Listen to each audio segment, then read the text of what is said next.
Good evening and welcome to the stream. This is part 3 of our playthrough of Might and Magic 3 on the Amiga. I've successfully loaded up the game and loaded our save from last time. And it's now day 37 in the year 501. On the last stream we finished much of the first isle. Not all of it, but much of it, including the Temple of the Ancients of Mu and exploring the outside of both the town of Baywatch and the town of Fountainhead. So our task for now is to go into the cavern of Baywatch and see what we find there. Probably not David Hasselhoff, he's probably not there, and neither is Pamela Anderson, but we can hope that she's there. And without further ado, let's just jump into the game here.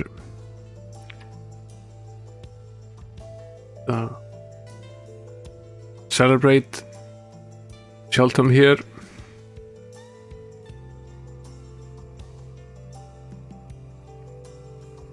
See.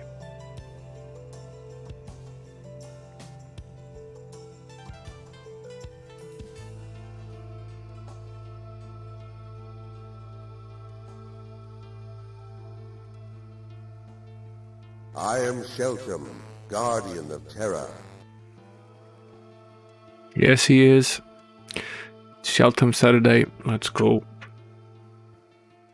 I'm gonna bring up the OneNote document here to enter all our notes into, and then I'm going to switch the mouse over to the Amiga and we'll get going. Let's see. We're outside of the training grounds and essentially in the first town. See, roughly 107,000 experience. We had leveled up to level 8 for some of the characters. Hello there, Gleezer. Thanks a lot for the bits, dude. Welcome to the stream. Get to watch the nice E.T. video game short. I was just saying, we left the game here outside of the training grounds. I think we had already leveled up. Yeah. And according to many, it might not actually be the worst game ever, but it sort of became the symbolism for the video game crash in the United States, for being a pretty poor game and overpriced as well. It's odd, however, that the video game crash in the States didn't really happen, at least not to the same extent in Europe, where the scene was perhaps slightly more smaller companies and smaller publishers publishing cheaper games, mostly on tape. Now, we have 3 days of food, and we already know the teleport code to get to Baywatch. We'll visit the teleport here. The teleport code for Baywatch is Sea Dog.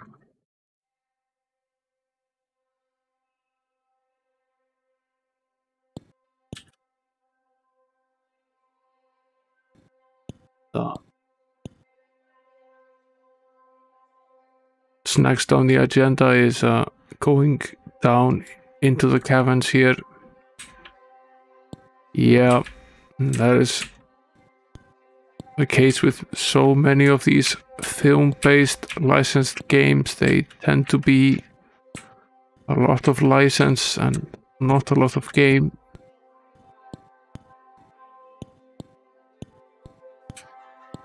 You spend all of your development money on the license, And you don't have anything to spend on the game itself. Let's see, we already had create a rope spell. Ruby should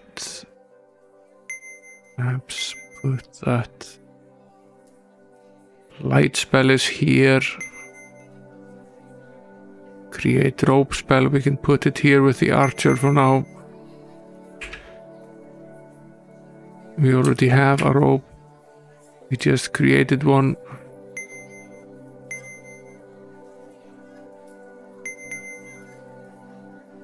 Yes.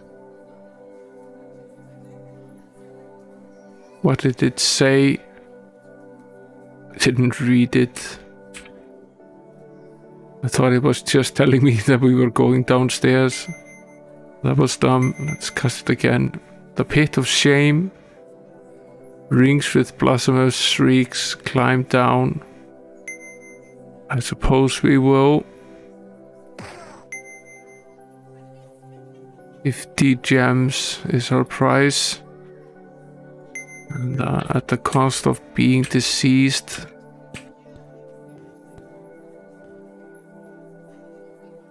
Let's make another rope here.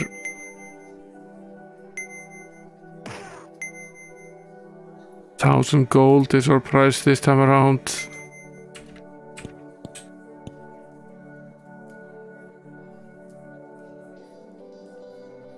He's deceased as well. Yes. There's a pit left here. Let's create one more rope.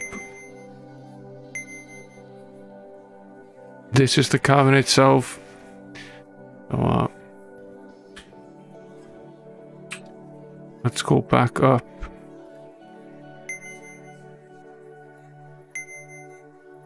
Need to heal. Yes. Okay, this is the actual. This is the actual cavern. There were some more entrances. We should probably finish checking those out before we go and heal. Potentially there is more nasty stuff in here.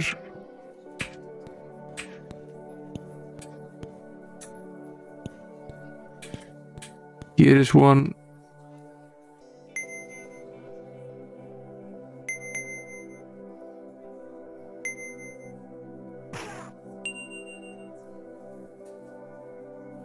Found a sword.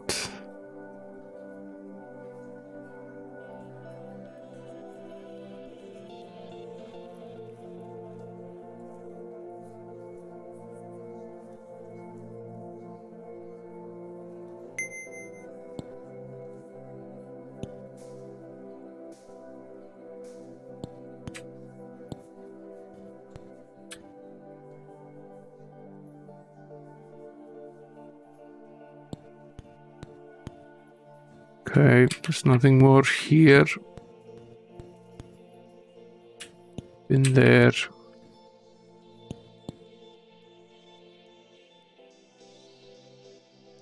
I think we've mostly completed the other entrances to the pit. We were here, these are the sewers. Check out this area here above.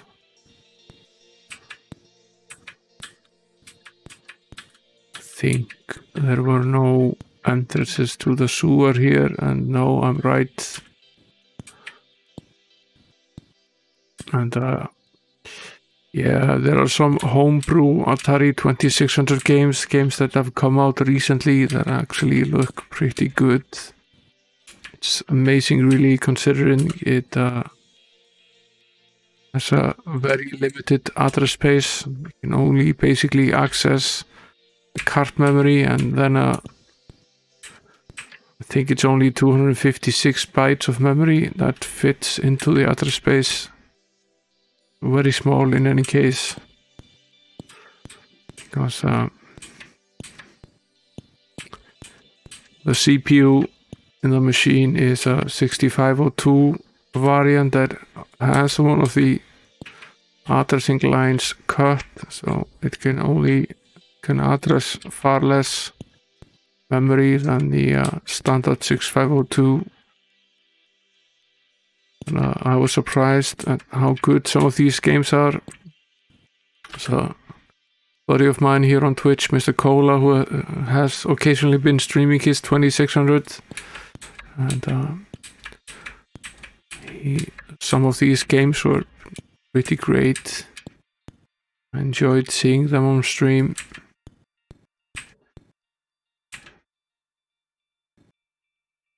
Now let's get healed up here before heading down.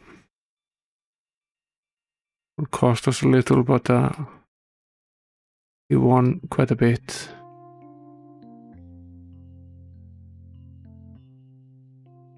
That's fine.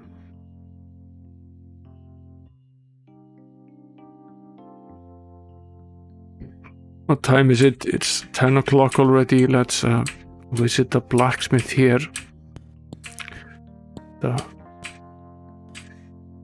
This is the tavern, not the blacksmith.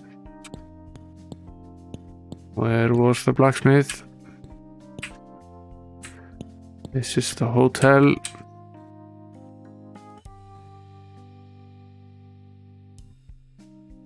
These are the training grounds. Yeah, we're pretty much leveled up fully. We are pretty close with the characters that are still on level 7. They are pretty close to reaching level 8. The rest are pretty far off.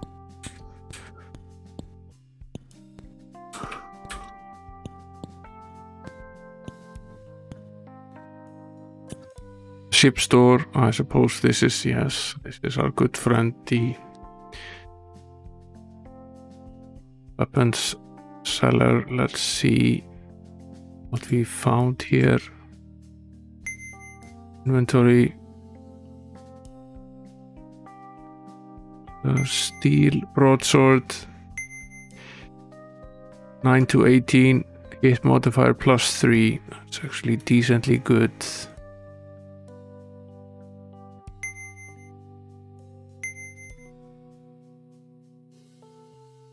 This one gives us +2 speed, which is, I suppose, is useful, but this is a better overall weapon. So, oops, let's go back.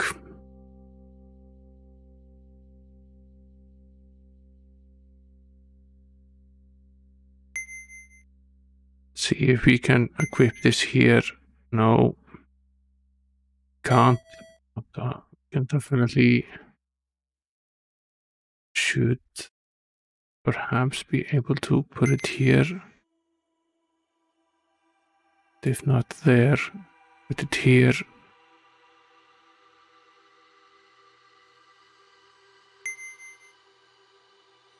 We have this pearl mace here. We'll remove that. Equip the katana instead. This was also a decent weapon.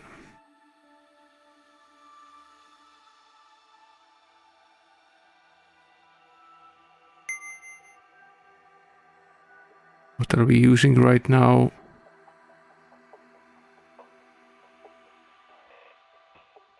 You're using the accurate mace of ropes. Okay, fine.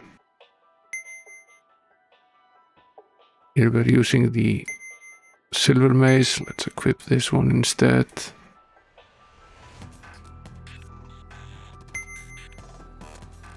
Not use the mace with the sorcerer. Potentially we could with the cleric. Yeah, we can. We'll remove this cudgel. Sell that. And then we'll equip this broadsword here. Then we've done the usual sokoban of items. We've moved items around.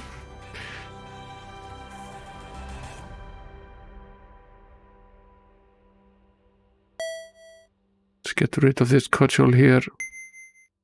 Worth very little.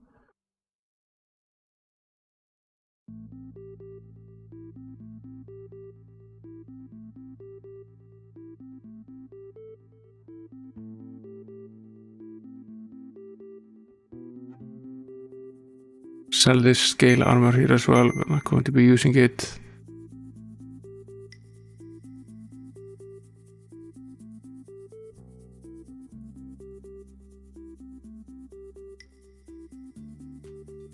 Fine. That'll do for now. Let's save after we made this change here.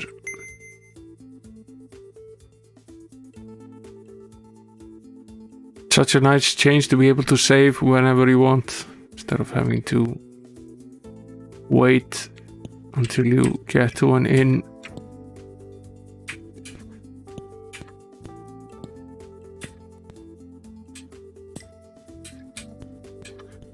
Not where I was going to go. I was going to go here. There are some more pits here as well that we haven't looked into. Let's try our luck with these as well. I've forgotten about these 3. Yes. 3,000 gold we find here.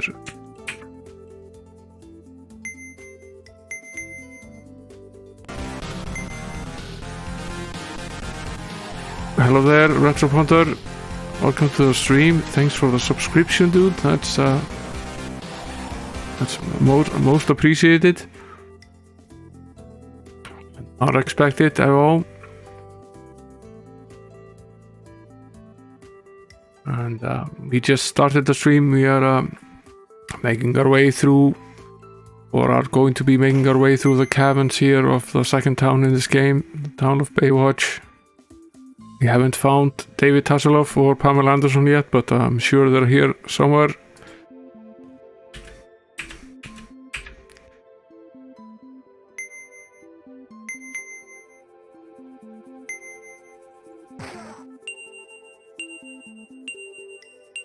Of course, we find some more items in this pit, and we are going to have to go back and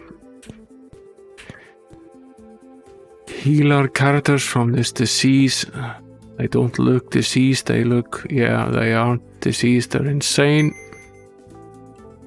So I guess we'll have to cure that.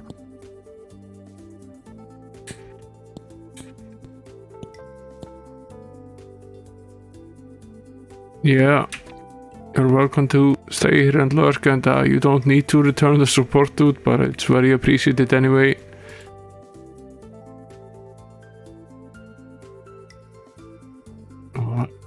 Heal this insanity here.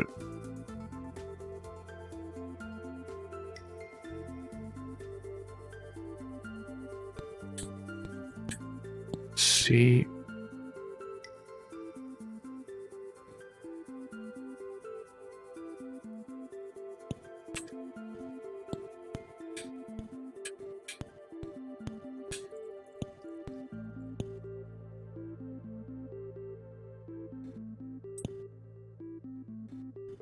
Perhaps we should visit the blacksmith again to identify these objects that we found. Potentially we should do that. I keep getting lost here. This is the galley, which is not the blacksmith at all.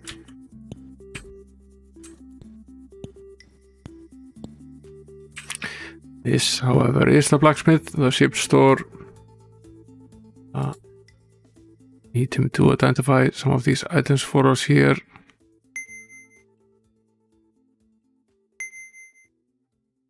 This is a decent padded armor, gives a +3 protection.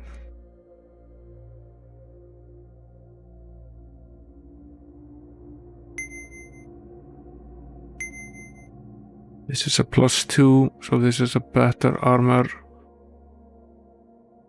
Swap that when we get out. Protection gauntlets, armor class bonus +1, and attribute bonus is a +2 armor class. That's pretty good. We'll put them on the knight. And we have these steel boots, which give us a +5 armor class bonus. That's a lot. And we have this silver short sword. A +2 hit modifier, 6 to 10 damage. Actually a decent sword.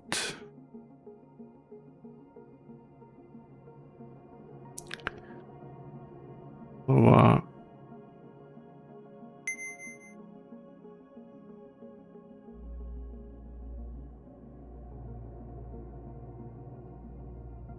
let's see. What is he currently using?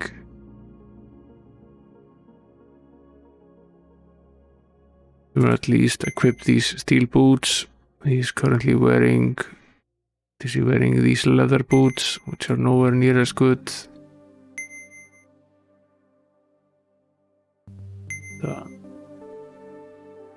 He's wearing the leather gauntlets as well. Going to give this coral padded armor here to the sorcerer.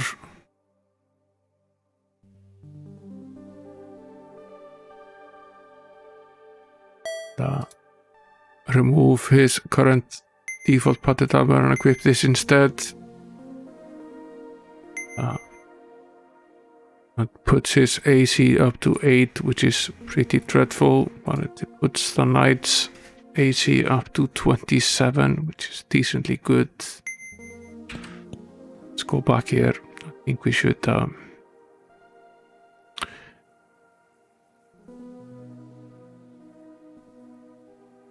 definitely sell these leather gauntlets and these leather boots, just so they don't take up valuable space in the inventory. We'll sell this silver short sword as well.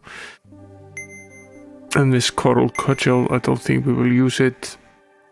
And we'll also sell the sorcerer's old padded armor.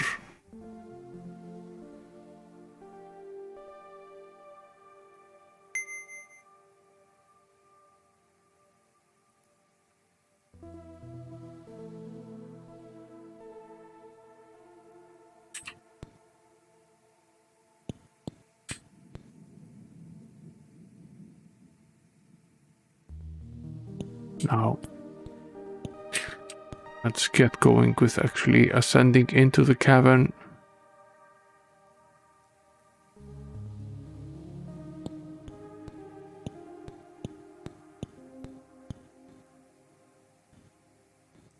This is this place, right? Where's the other one? It's up here.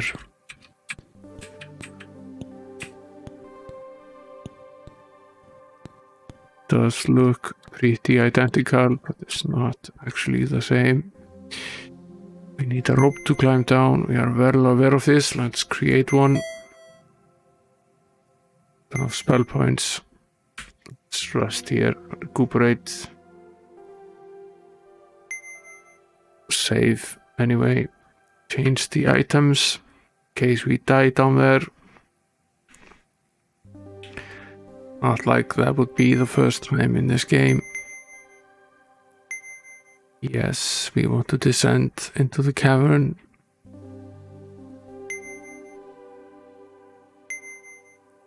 Get a light.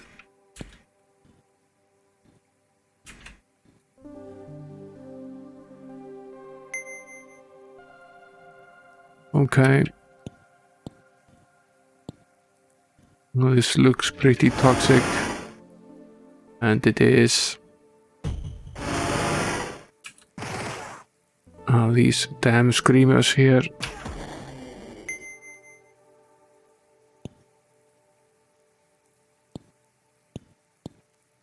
We've all gone insane, I think, at least most of us.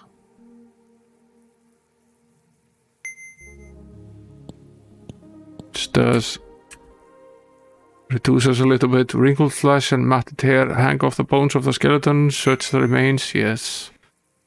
The rubber do it. We found a ring. Sort of ring. A ring of frostbiting. That sounds very interesting.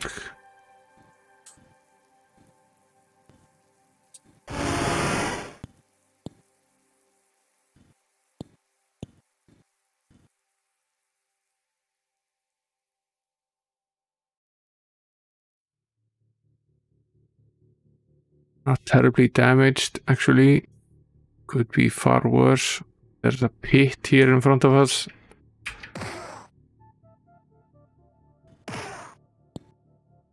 A rest here. Potentially save the game as well.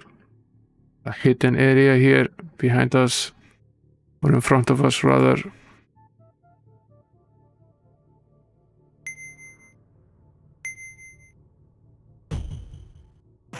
Another of these screamers.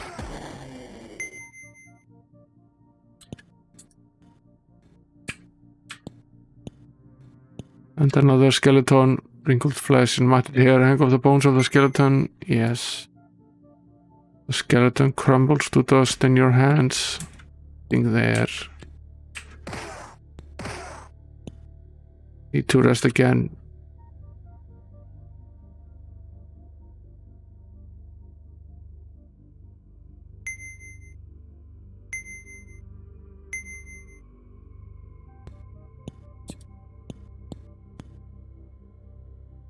There's a message here on the wall which we'll write down.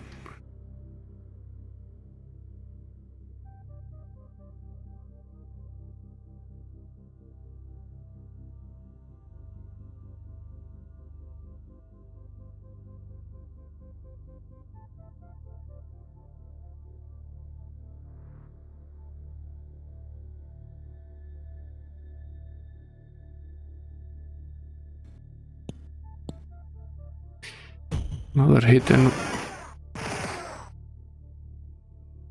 one of these bubble mans and this screamer. Let's take him down first. We have enough insane party members already.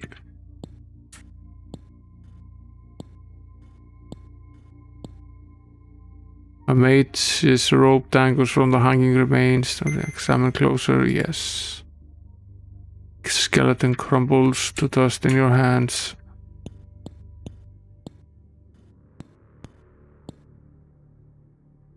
This is a pretty difficult turn here. We will have to go over this toxic cloud and this pit and rest.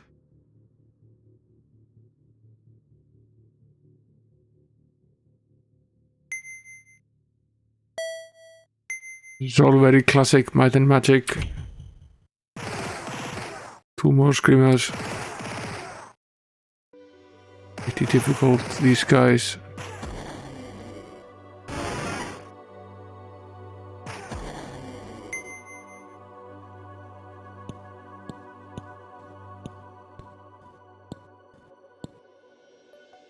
Lavish clothing drapes from the hanging remains. Examine closer, yes.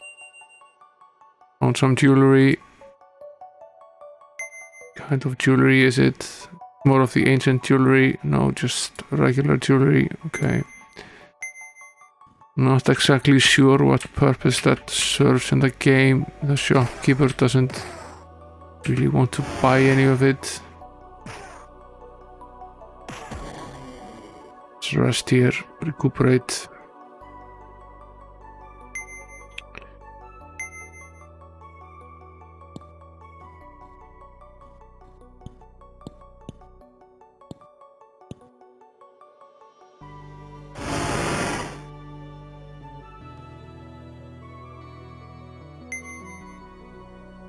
Nothing there.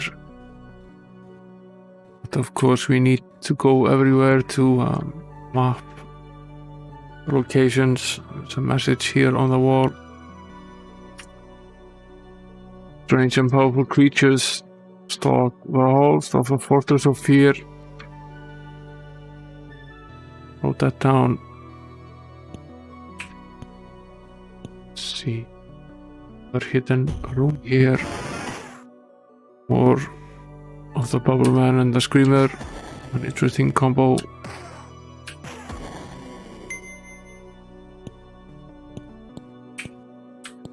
And another skeleton. Lavish clothing drapes from the hanging remains. Examine closer, yes. Find some more jewelry.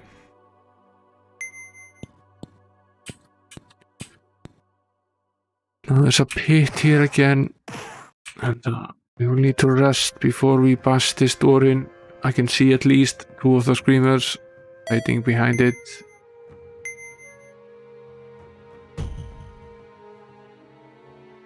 There they are.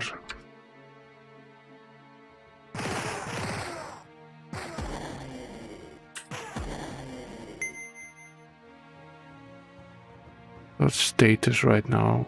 Doing okay.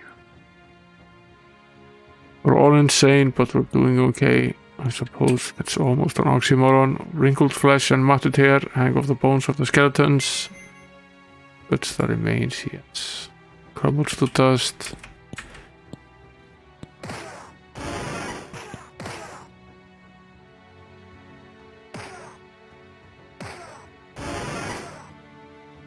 The Bubble Man is here. Now, we've reached the point where we can't go on here. We need to go up and heal.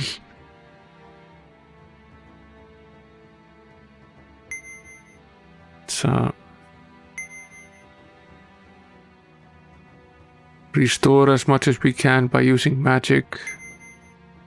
Restore some hit points. Use the first aid spell.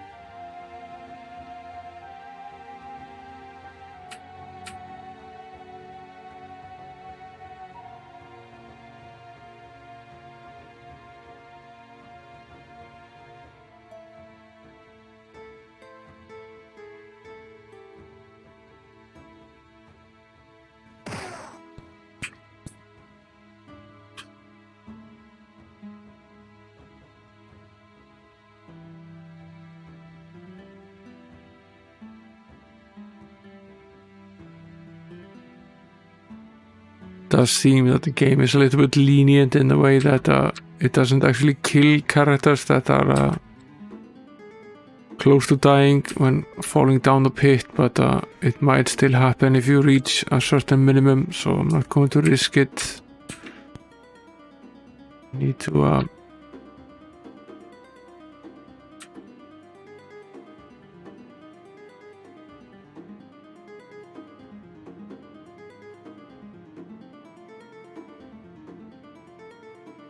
be able to make it through here.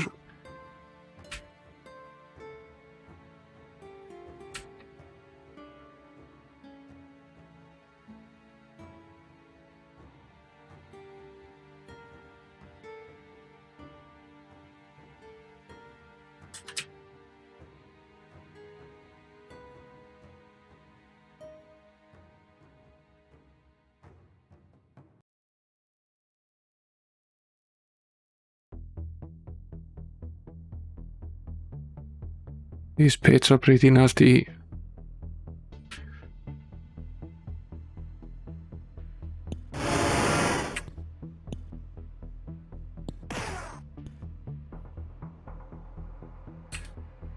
Probably survive this. Let's get them conscious though.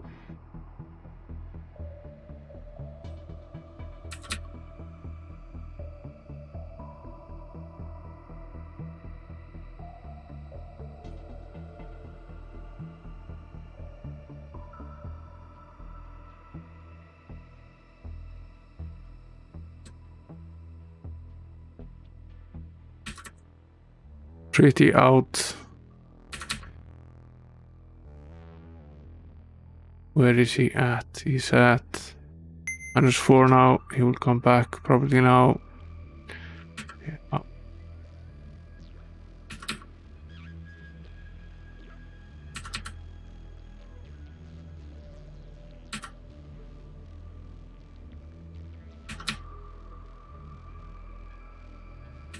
Yeah. These are all conscious. Let's get out of this cavern and make our way over to the temple. Heal some of this.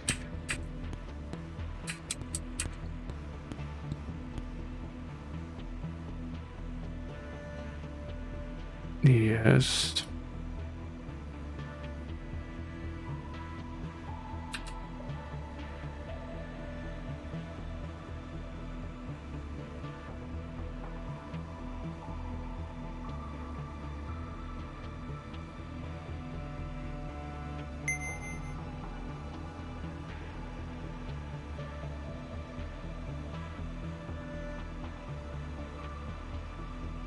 Okay.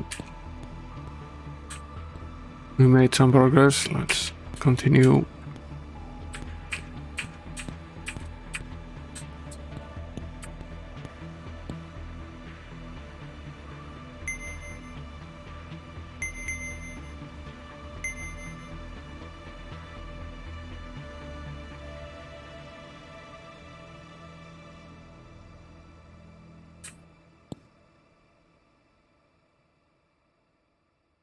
Could really do with a jump spell right now. Don't think we have it. Would be very useful to us right now, not to have to step into all of this again and again and again.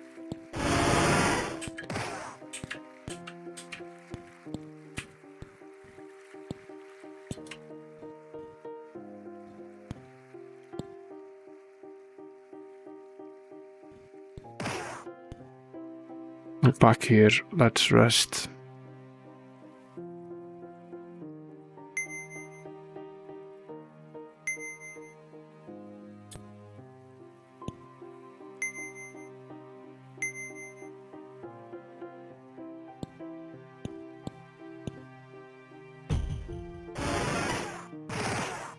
We're back with the insanity.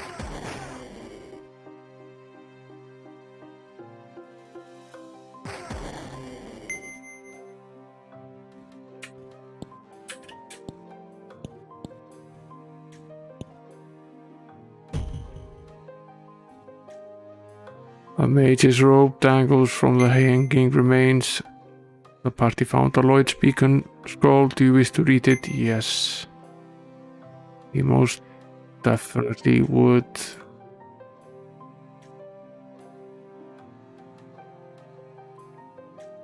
Okay, Castor has learned the Lloyd's beacon spell. This is one of the most useful spells in the game. It allows you to cast a beacon in a certain location and then return to it.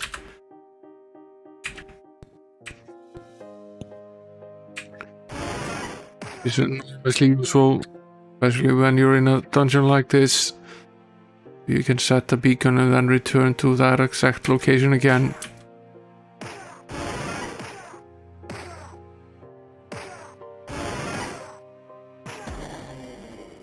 Down goes the bubble man.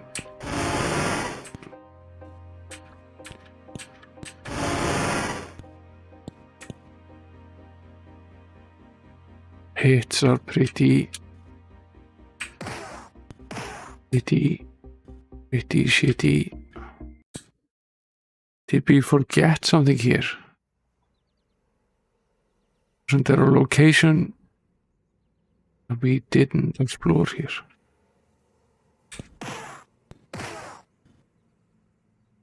Might not have been. Let's rest.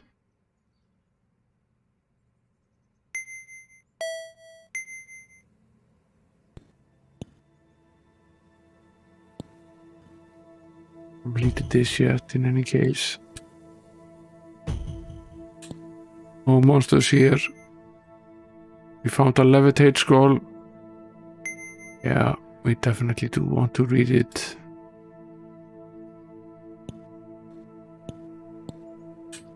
Also a pretty useful spell in the game.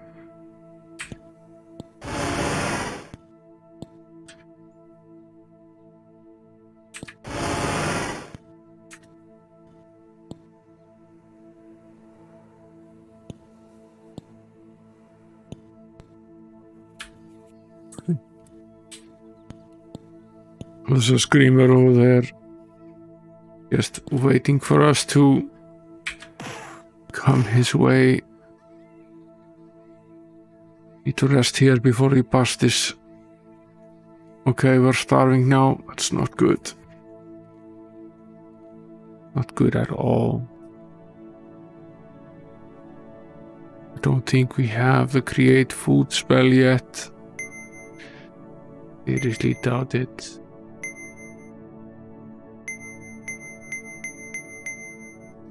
As usual, as that would be right now, let's use the first aid spell, or maybe we could use the cure wounds spell as well. Does a better job. Also a little more to cast.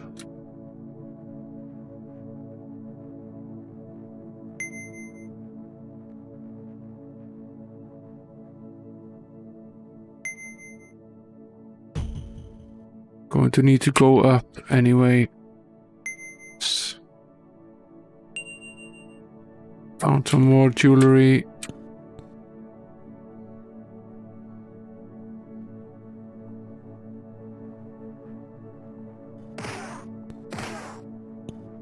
Of course that damn screamer is here. But at least he's dead. We need to make our way back upstairs. We need to buy some more food.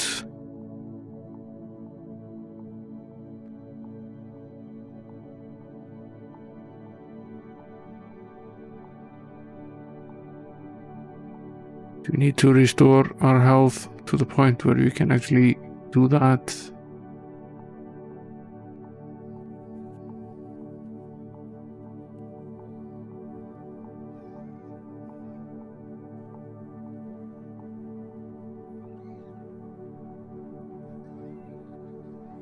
And what I think I will do, I think I will set the beacon outside of the temple.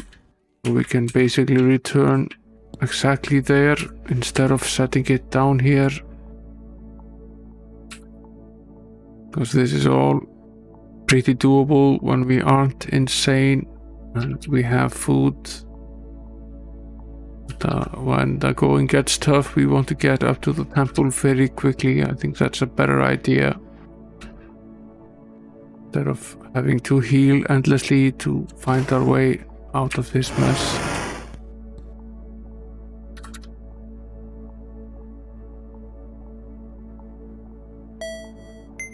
It's at minus 35. These pits cause a lot of damage.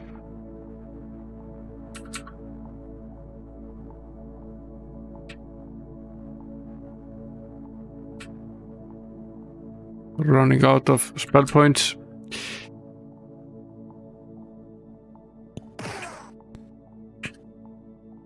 Hello there, Amiga Talented Gamer. Welcome to the stream. Haven't gotten very far yet. Done a little bit of exploration on the cavern below. Going is pretty slow. We need to heal quite a bit.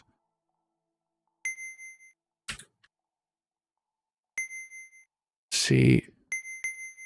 Let's cast the beacon spell right here. Set. Change the spell so we don't accidentally cast it during combat, which is potentially a bad idea.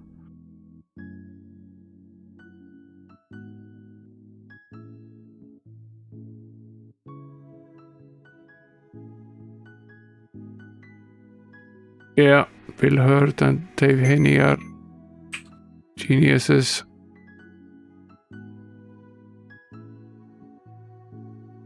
I was trying to watch this today, but there were no comments and no chat, and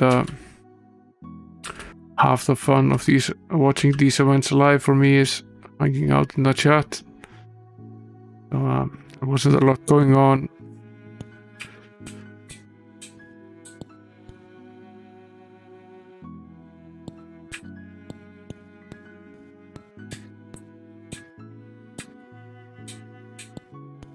I'll definitely catch the catch-up.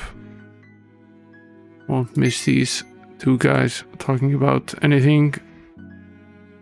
I love how they're still so active in the community, even though it's been a long time since Commodore went under. Let's see. Let's go back down into this cavern. No, we were going to buy some food, right? It was on the agenda here before going down.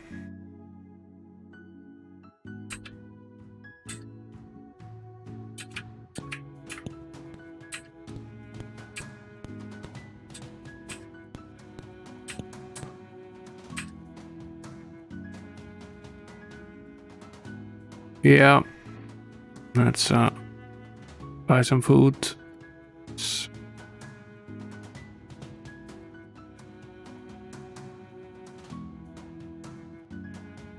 The smarter you are, the more spell points you receive per level. Ready. Endurance is the key to higher hit points, we also know this. Find direct the explorer to learn pathfinding, we know that. Okay, fine.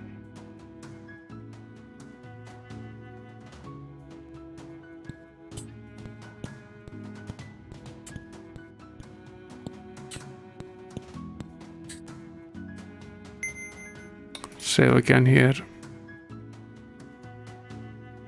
We're actually ready to go downstairs. Yeah, I'm going to need to create another rope. Yes, we wish to climb down.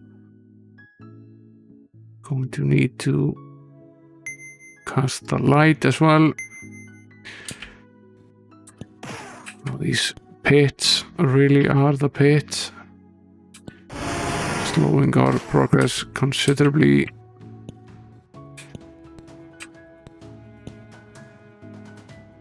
Try to do as many of them as we can without resting.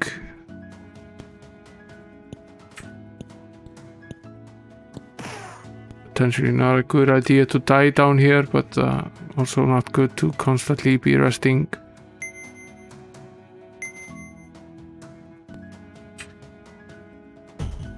This in lavish clothing drapes on the hanging remains. We will examine another of these sacred silver skulls. We've found quite a few of them at this point. And our friend the Screamer, always turning us insane. Found some more jewelry. Doubt we will survive. Without resting here, we need to rest again. And here's the Screamer. What a dumbass.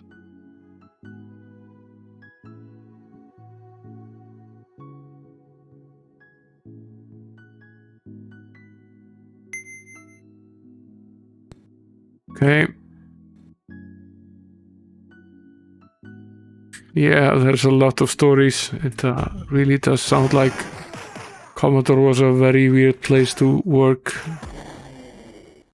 Probably a great place to work, but at the same time, many times also probably very bad. You had some freedom, but management was very screwy. Lavish clothing drapes from the hanging remains. Examine closer, yes.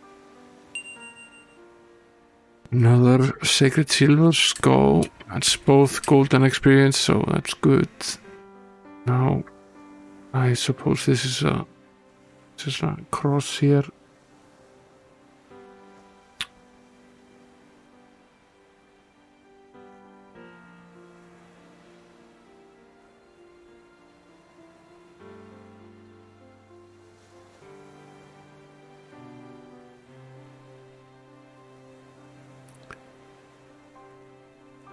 I didn't have a question in Discord, Amiga 1200 Gamer.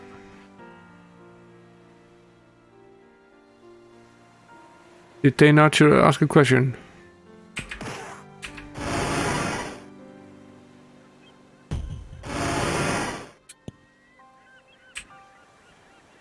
Mage's rope dangles from the hanging remains. Examine closer. Yes. Turn undead. Let's see if... Yeah, we can have the Paladin learn the turn undead spell. That's useful for us going forward.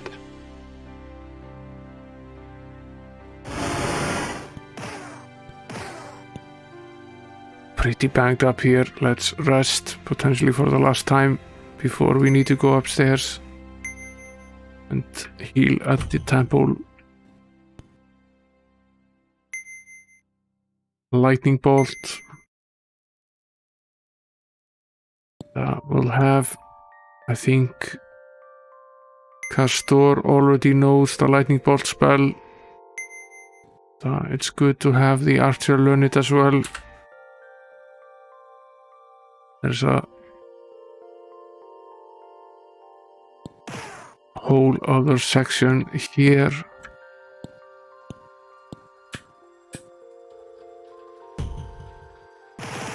More screamers.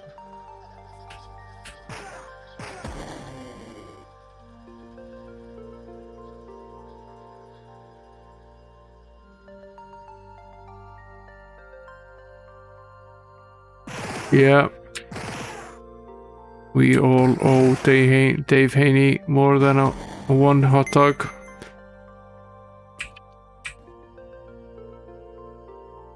No, this is the cavern beneath Baywatch, the second town.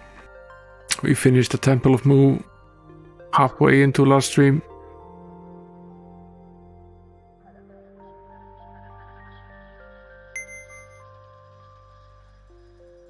Found a new curing spell, power cure. Let's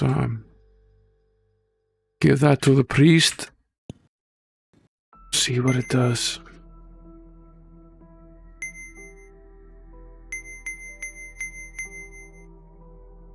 Takes up 16 spell points, 3 gems. Suppose it does a lot of curing.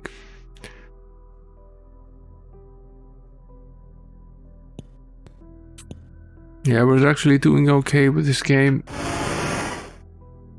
Now, this is a troll move by the game. There is actually no hidden room here behind this one. It's nasty because we took a bit of damage to get down there. Now this guy is standing on top of the pit and it doesn't seem to hurt him at all. Another troll move by the game. I don't know how many more times you can actually rest without dying here. Potentially not a lot.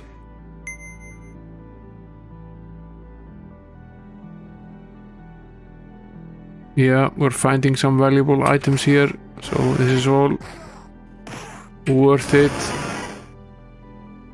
I'm going to push this, move in here, shoot this guy.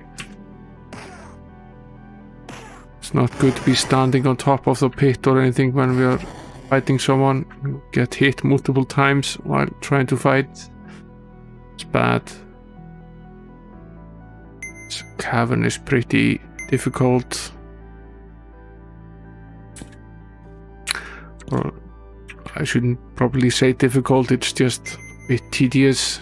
You need to be very careful what it is that you're doing here.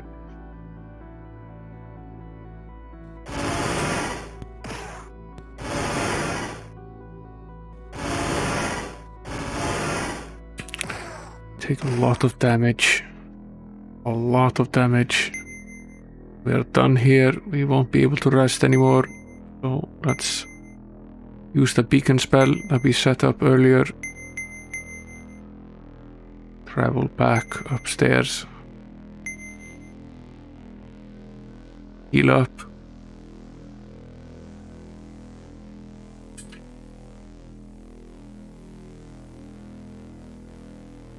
I decided to place it in front of the temple instead of using it down in the dungeon because getting up is very difficult when you're at this stage.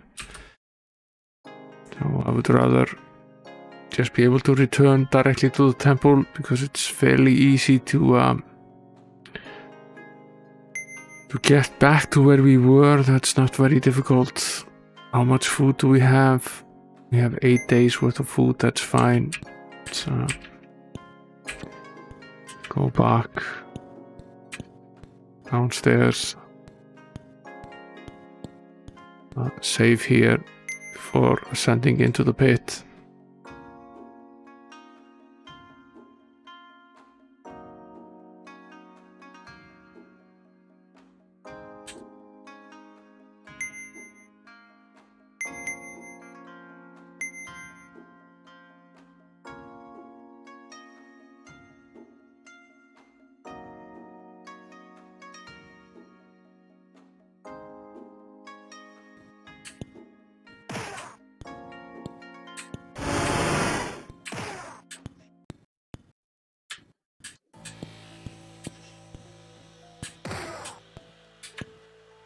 We hadn't finished this part off either. It's a question of whether we go in here and finish a little that was remaining over there. We have to rest now. We won't make it further without resting.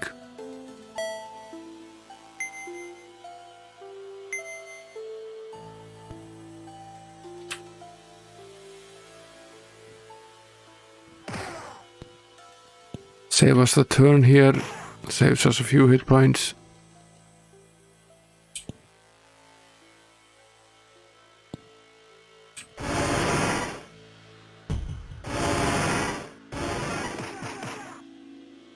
The bubble man is here.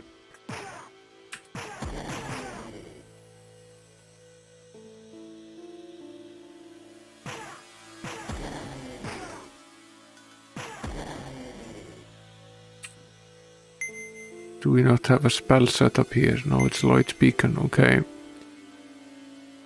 Set it to Elemental Arrow, that at least does some damage. Found more Sacred Silver Skulls. We've now found at least 3 of them. Not 4.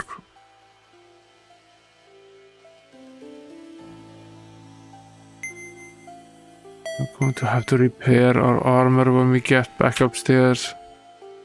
Pretty banged up here at this stage. Before we bash in this door, I think we should rest.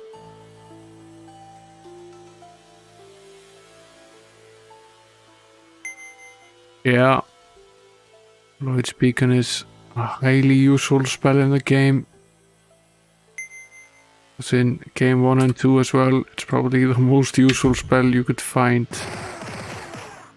We have here, we have 2 of the Screamers and a Phantom, potentially of the Opera.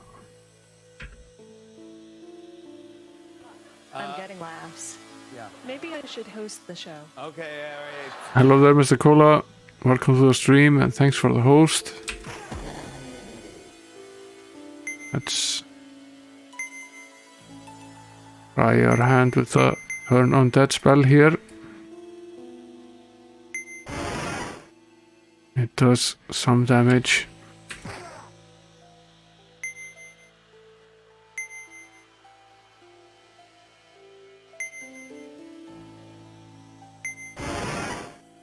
It's different in this game than it is in the first games. When you've cast it once in the first games, you can't cast it again. In this game, it's yeah, you're welcome, dude. Lurk away. Hope the store trip wasn't too terrible. It's gotten very complicated to certain things that you used to think were pretty nice and easy, like going to the store, have become a major affair.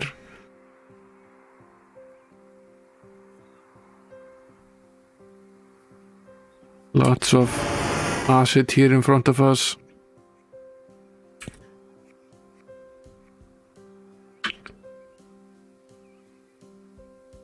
Sort of hoping the Screamers step forward here, making them a little bit easier to kill.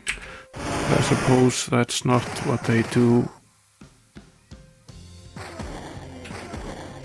I'm gonna need to move forward here before we die though.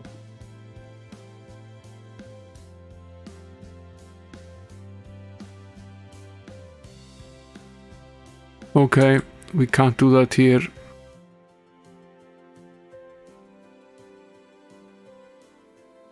But you can self-scan at the exit, so you can scan all the, instead of going to the cashier, you can scan when you go.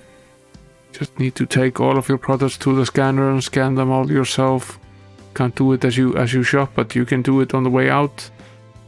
That's been very popular now. There's basically a member of staff at each of the self-service registers that basically wipes them down with disinfectant when someone is done using them. There's nothing here.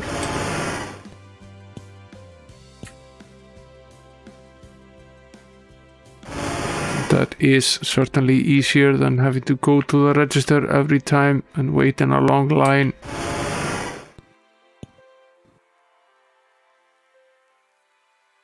Okay, there's nothing to be gained from any of this. Before we die here, it's probably a good idea to rest.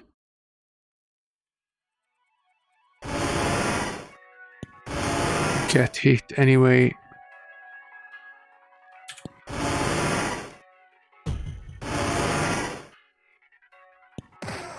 It's a lot of damage to take.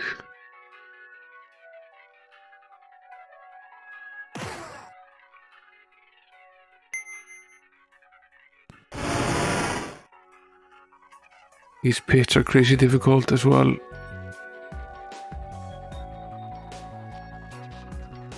I assume there's another wall to bash there.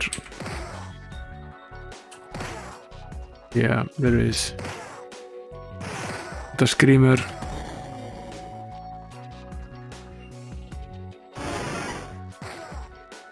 Don't know how much more damage we can realistically take here. We've taken a lot of damage.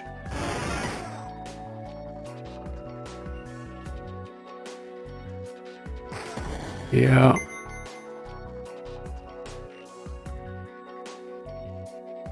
Home delivery is an option here, but it's somewhat limited. There's a minimum amount, and it's a lot more expensive. You have to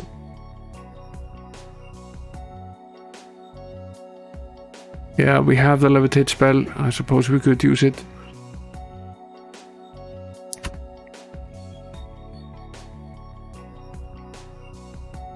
Save us from stepping into all of these endless traps here.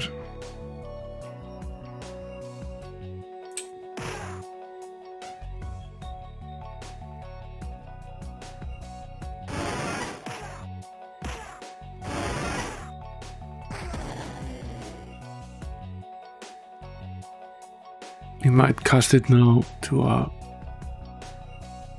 getting fairly tired of. These areas are almost impossible to map without it. Basically every other square is has a pit or an acid.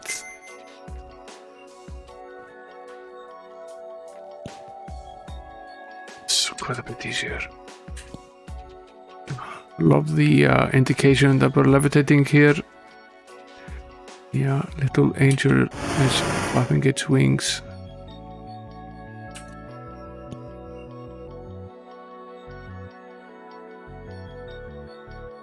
Suppose we need to cast it again.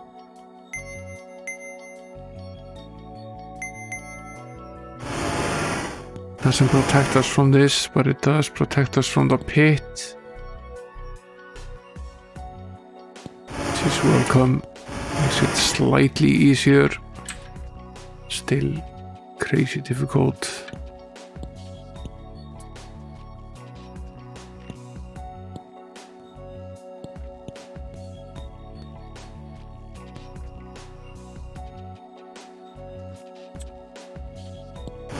It's a fairly large area here.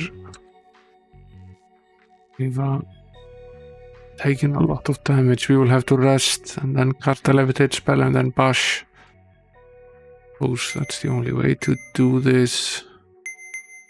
At least it doesn't cost any gems. I thought it was fairly expensive to cast gem-wise, but it's not.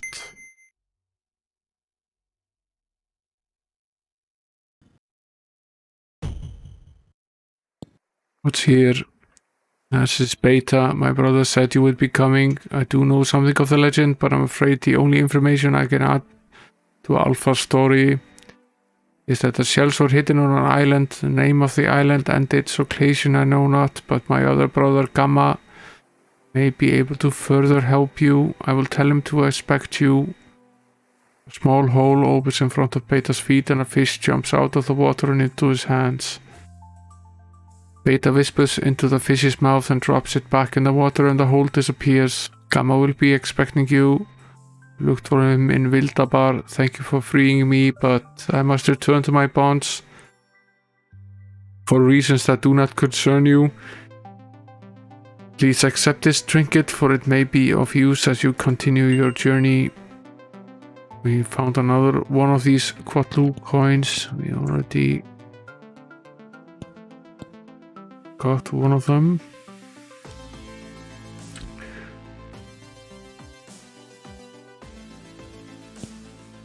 Yeah, basically, let's go this way. Already stepped into this asset pit here. We don't need to step into it again.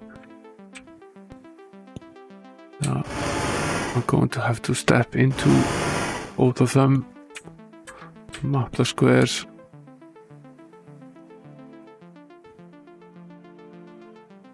This one we have stepped into.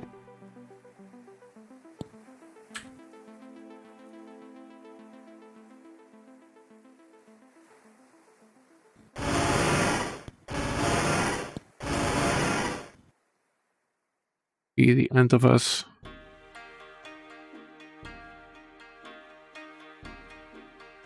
I think we're done with this dungeon for the most part. Not gone down here.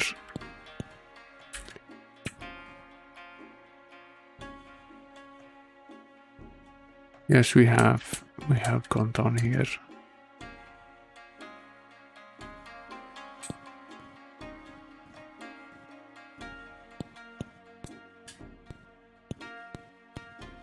It's down here that we have not gone. Let's see. No, we won't go any further. Let's see if we can cure up the sorcerer so we can cast a beacon spell. Good idea.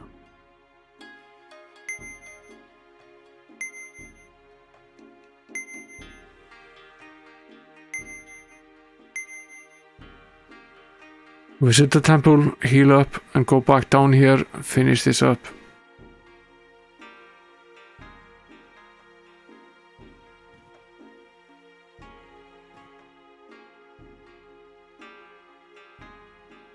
We're pretty close to being done.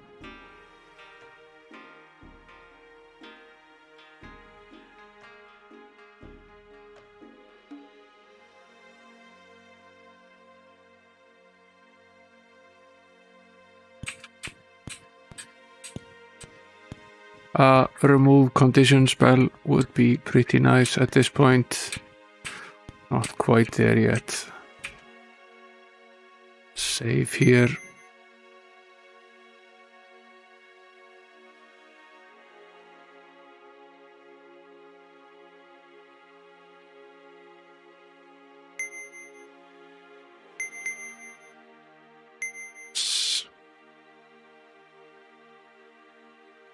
These are mostly pits here, so let's use our levitate spell again.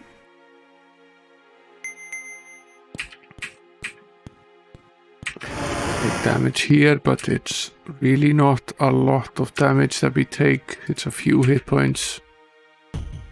Bash. The problem man is here. Sort of glad to see him instead of our good friend the Screamer.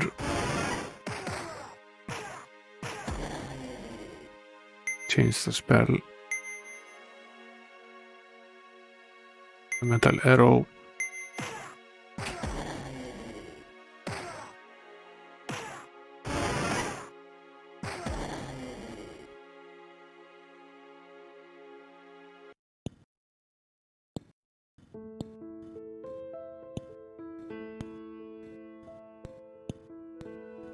Two skeletons in here.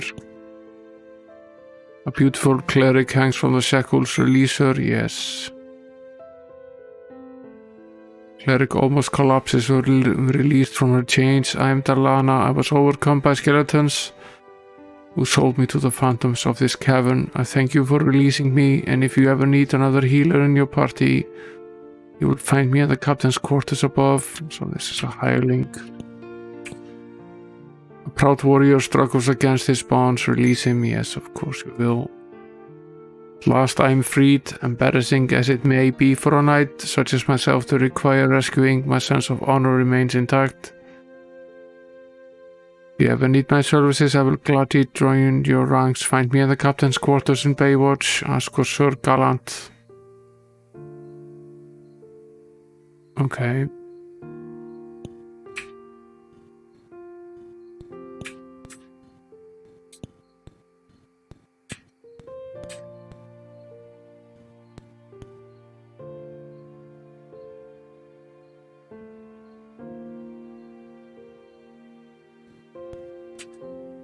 I think we have basically cleared up everything in this cavern.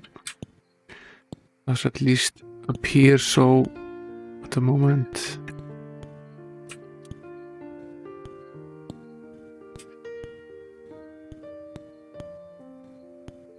No further door passings to do.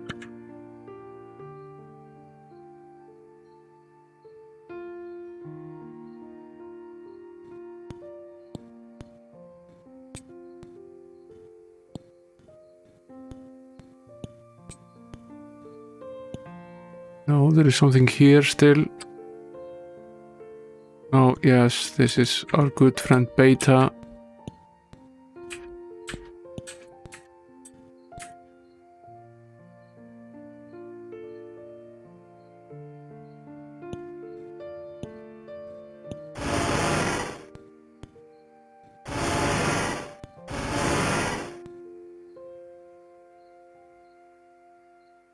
Yeah, there appears to be nothing left here. At least not obviously. Sort of wondering if this wall might be... No, it's not possible. It sort of looked like it might be from the map, but it's not. I think we are done here. It's a bit strange that there isn't anything here.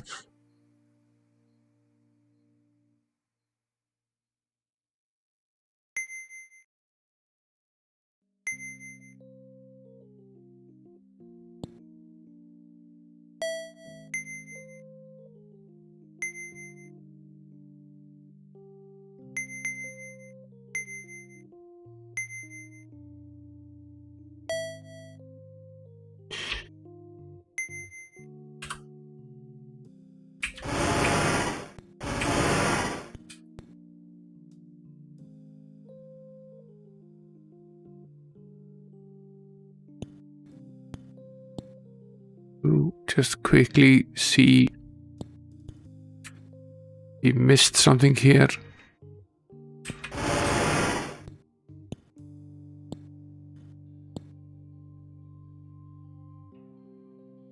Does not appear so. No.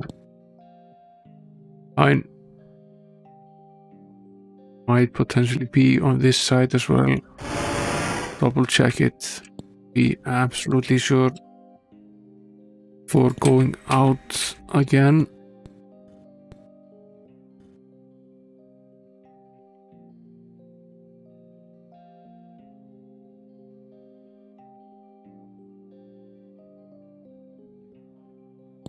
Yeah.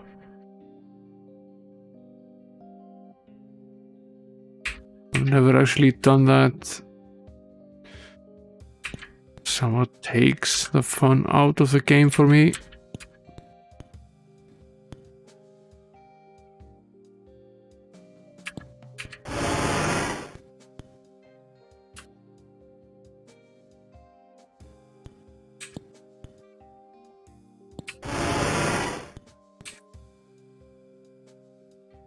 Oh, there's nothing more here. Fine.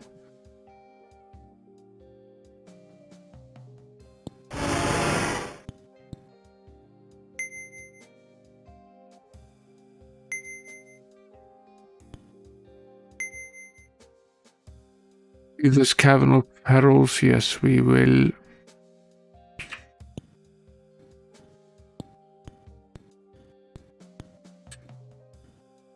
There's no one insane, which is good. Let's rest and recuperate here. We have 4 days worth of food. Isn't great, but isn't terrible either. Let's see if we can get some of this stuff identified here. Did find some stuff. We will also have to fix some of our armor.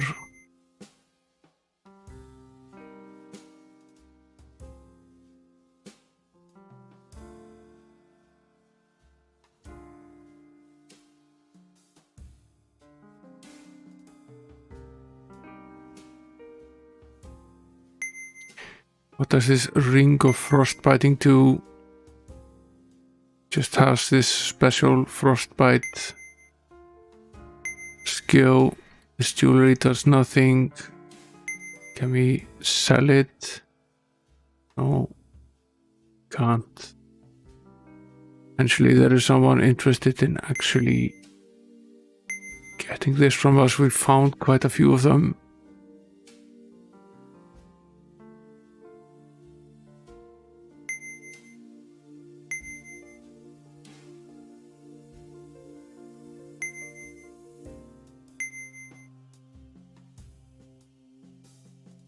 We've at least fixed up all of the items here. Lost some money down in the cavern. It was expensive to heal up.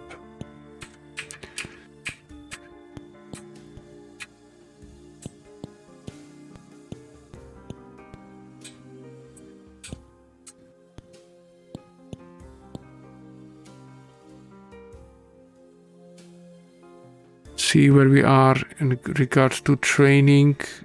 Need about 11,400 here. The single skill characters. Okay. Bit away still.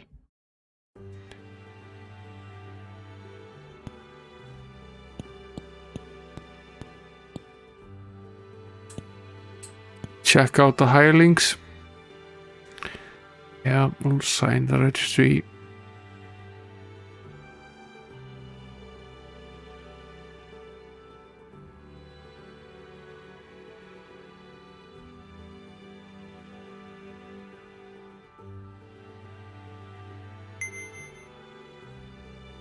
$1,280 per day.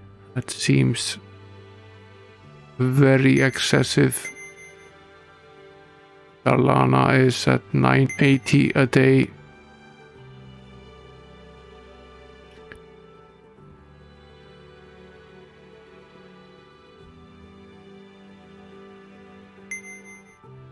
Yeah, we're nowhere near being able to afford that. It's hugely expensive. That's 1,000 gold a day for each of them. So that's 2,000 gold per day. You have to earn a lot of treasure to be able to afford that.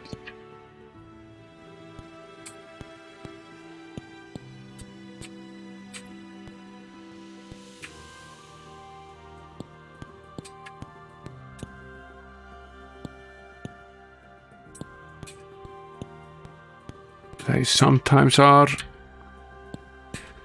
And in the second game, we definitely needed them for a long time. And not all of them were nearly as expensive. Some of them were very expensive. In the end, we found 2 that were cheap enough to be able to use them for a long time. I didn't really drop the final hirelings until pretty much at the end of the game. It can be useful for a single quest or a single task.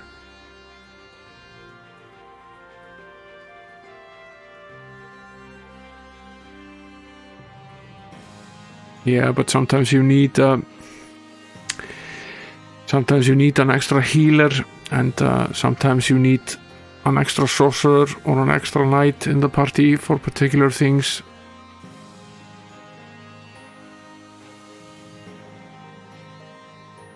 See, let's stock up on food here.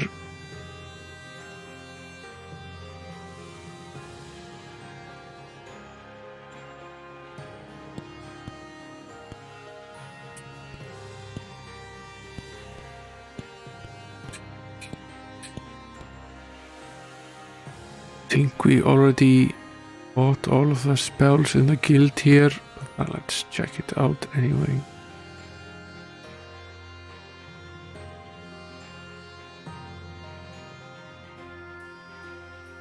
No, we had not. Going to need to go fetch quite a bit of money. There are some useful spells here.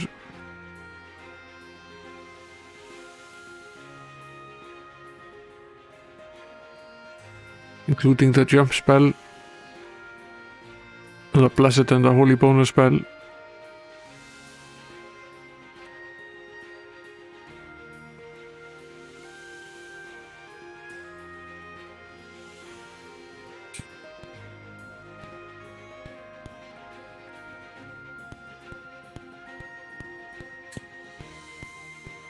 Let's see.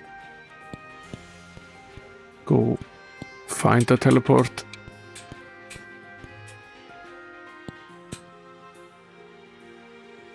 Yeah, I don't really understand why you would want to speedrun a game like this. Half the fun is making it through the game, solving the puzzles and finishing off the monsters.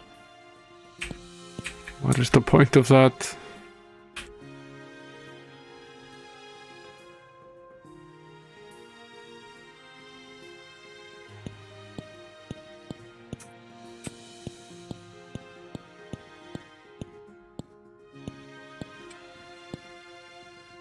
We can't go into the vaults because the bank is closed. Let's rest up. What time is it? It's 11 in the morning. The bank is open. Yes.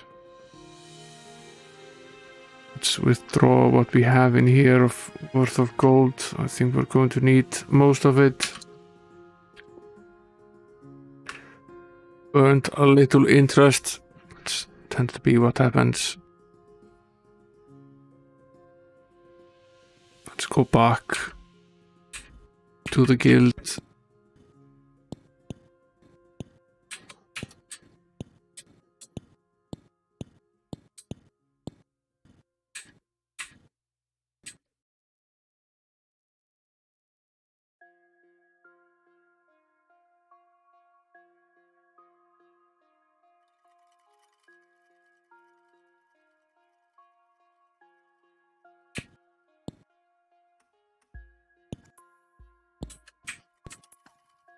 To find the guild again.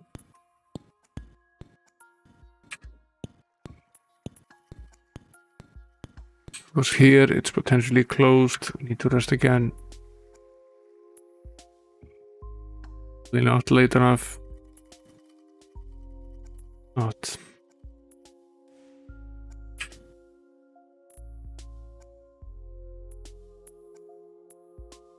Yes.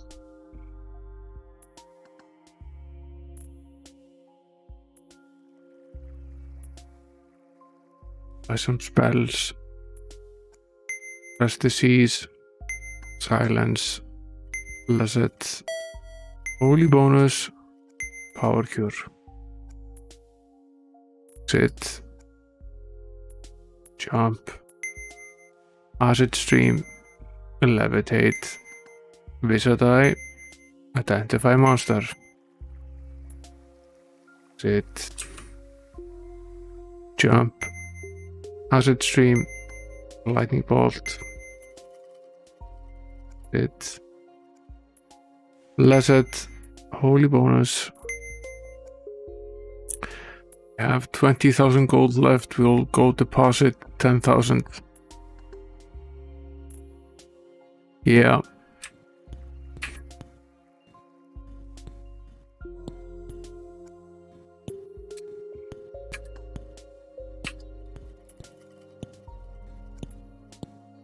It's an utterly pointless exercise.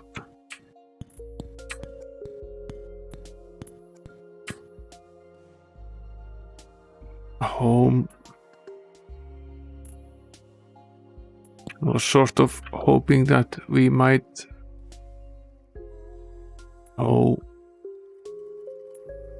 I was sort of hoping that we might get a walk on water spell, but I suppose we will simply have to learn swimming here as a skill.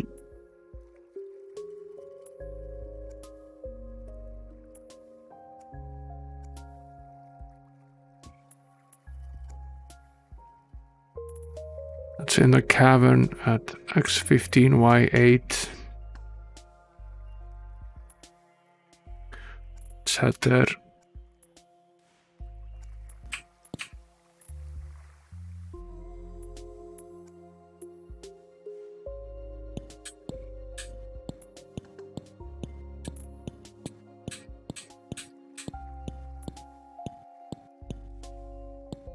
Visit the skull miser as well. And get some gold from him and some experience as well. Where was the entrance to the cavern again? Was it here? Yeah, it's here.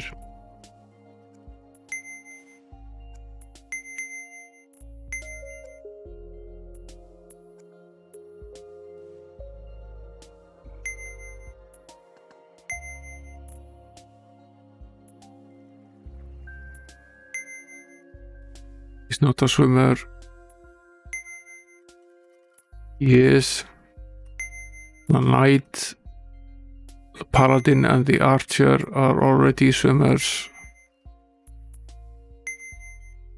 Okay.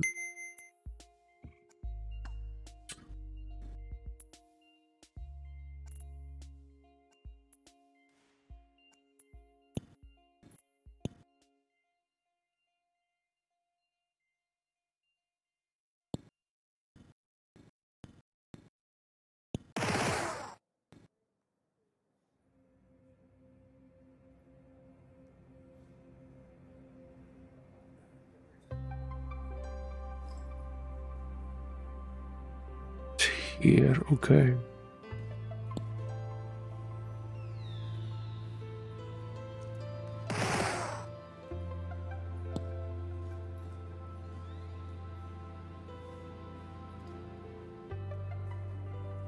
Yeah, it's basically this annoyance here that the jump spell helps with.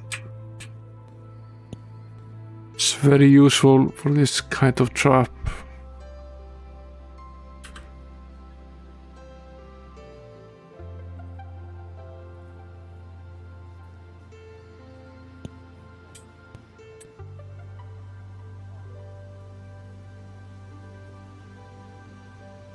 I'm wrong, it's all the way over there. Let's go back. Can't really use it in this particular situation though. It doesn't help with all of them, it just helps with some of them.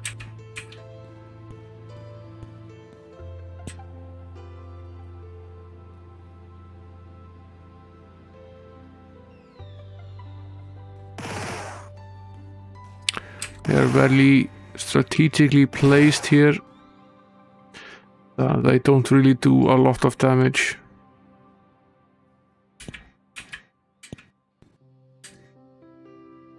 Yeah. Teach us to swim.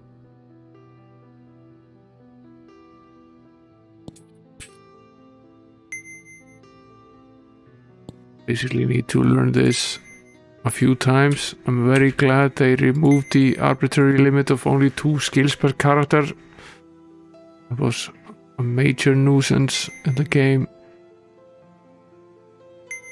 You had to be very careful which skill to pick, and you often had to make a significant trade-off at some point between combat or protection or magical skills based on what you were primarily using the character for.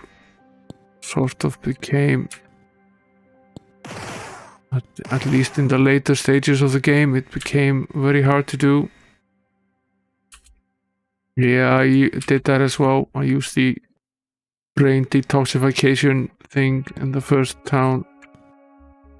Wipe their memory of the skills.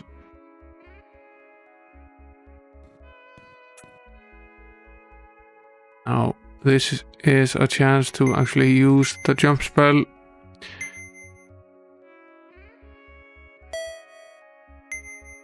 Van Halen would be proud. Rest in peace.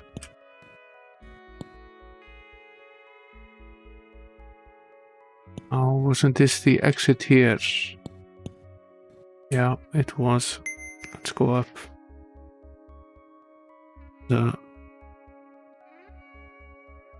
How are we doing in terms of gold? We have 24,000. Yeah. I put the pathfinding on pretty much the strongest characters. At first I did that, then later on I moved it to other characters when we were strong enough to be able to survive pretty much anything. So you needed really to be able to wipe it, because it depended on exactly how you were doing in the game at the point where you were going to use it. Now the bank is just... Yeah, you can help us. We want to deposit some 20,000 gold here again.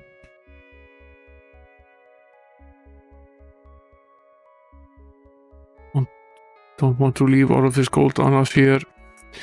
Now we can swim, and that means we can explore the rest of the map outside.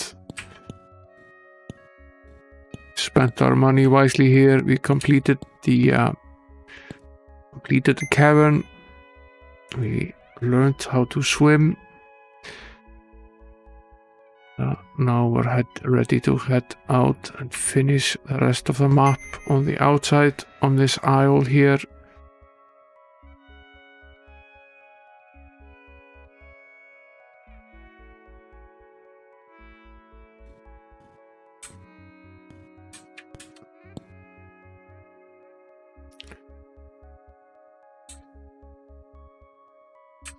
Now there are limits as to how far we can go, I think. I think it's only basically 2 squares or whatever.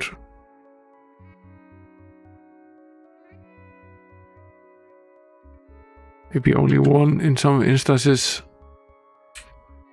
But it does allow us to sort of mark the line, at least, until we get the walk on water spell.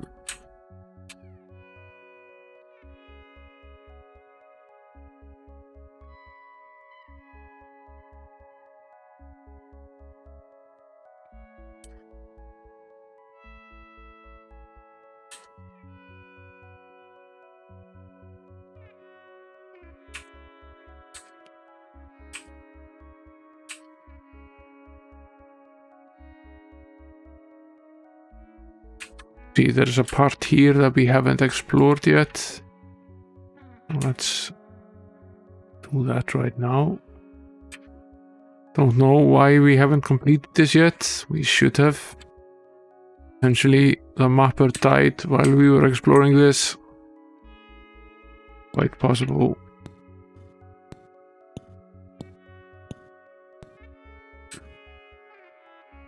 A fair-sized hut made of twigs, branches, and dried mud. Search inside. A whispering, disembodied voice glides around the hut. Leave 10,000 gold mates, and you may take the treasure of goods.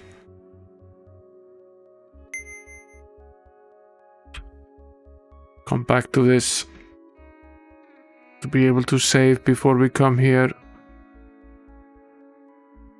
Actually, this is a bad idea. We'll see.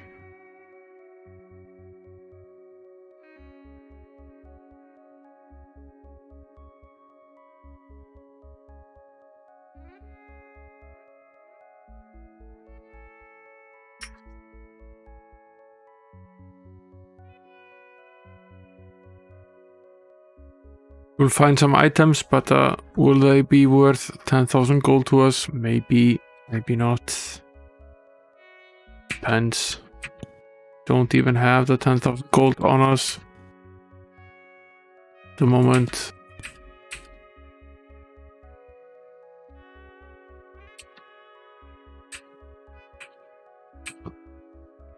Let's see. Let's continue along the shoreline here.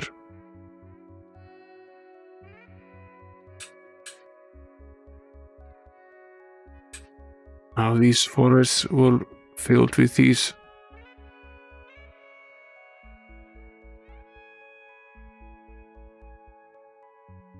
endless screamers.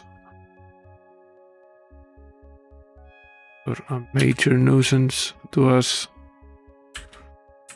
See, there's an area here that we haven't cleared.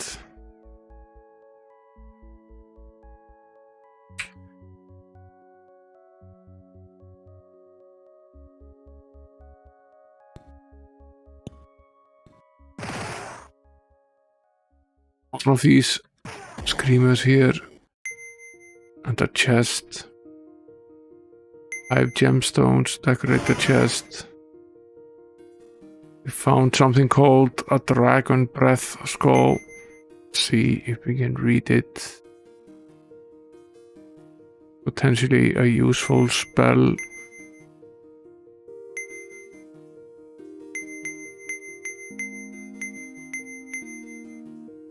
"21 spell points, 5 gems.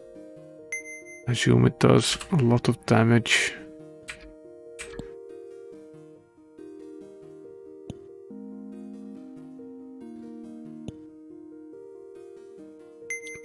We'll open up this chest as well. I'm distortion scroll. I think that's a clerical scroll. Okay. It's not, it's a sorcerer scroll. Wasn't time distortion the spell to get out of battle?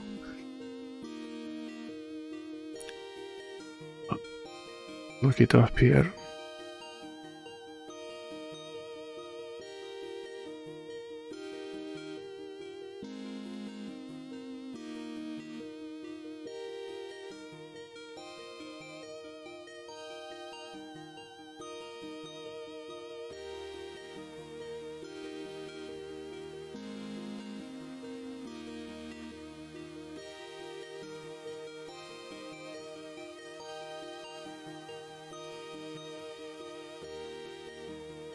Yeah, it's to escape combat or return to safety. It's correctly remembered by me. It's a usual spell when you find yourself pretty much dead in combat.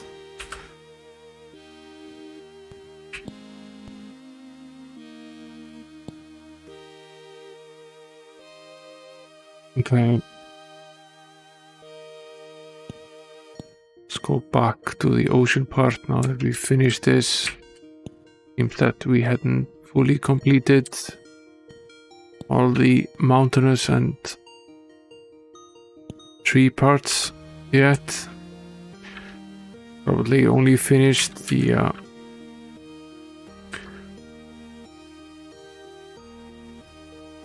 bits in A1, not these bits. Lunatic Fringe, I'll say.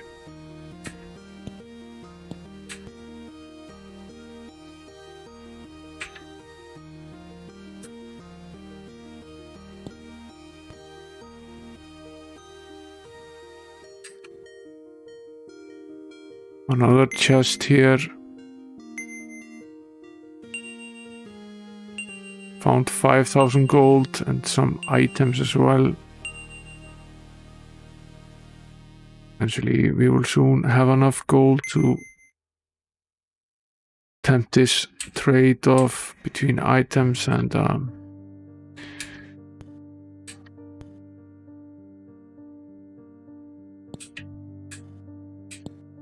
items and gold. Wow, that's a lot of screamers.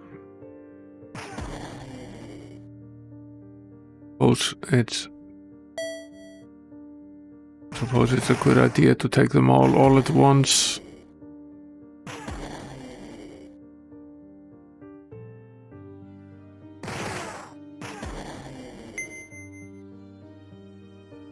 At least they leave behind gems. They are a pain in the ass.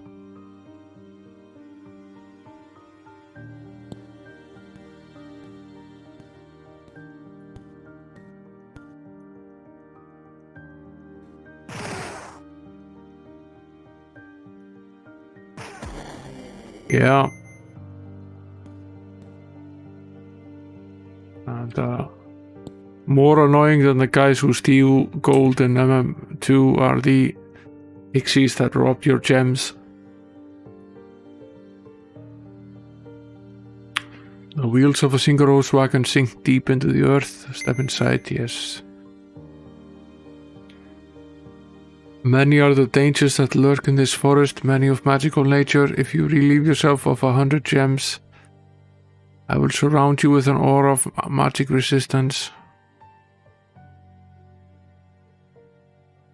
Is this a one-time thing?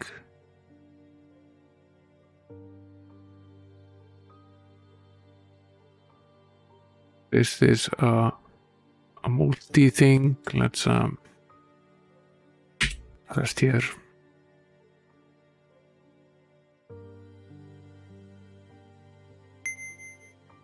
Save the game. If this is just a one-time thing, and we will potentially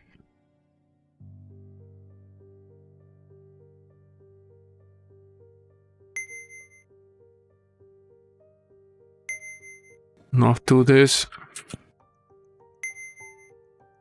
Yeah, okay for now. See what it does. It's right, it does give us additional resistance to magic. It probably goes away as soon as we rest.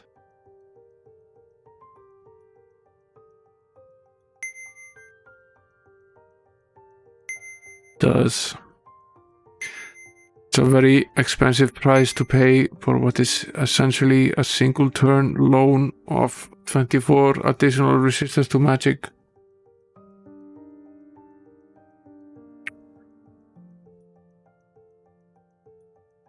We will skip that. We're already insane anyway.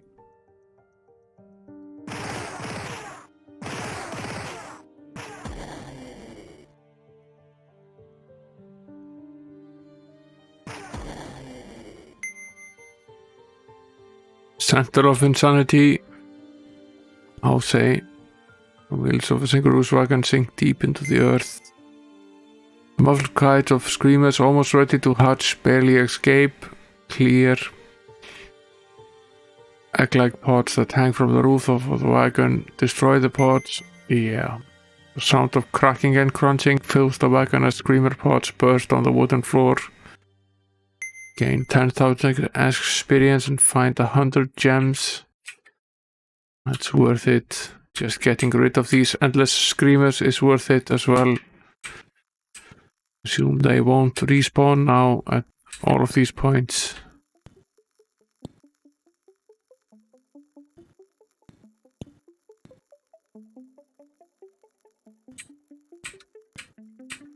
There's some sort of dungeon there that we haven't explored yet. There are many things on this isle that we haven't finished yet. I'm having great fun so far with this game. The door is locked and you don't have the green key. Okay. We need the green key here. This is X6, Y7, and A3.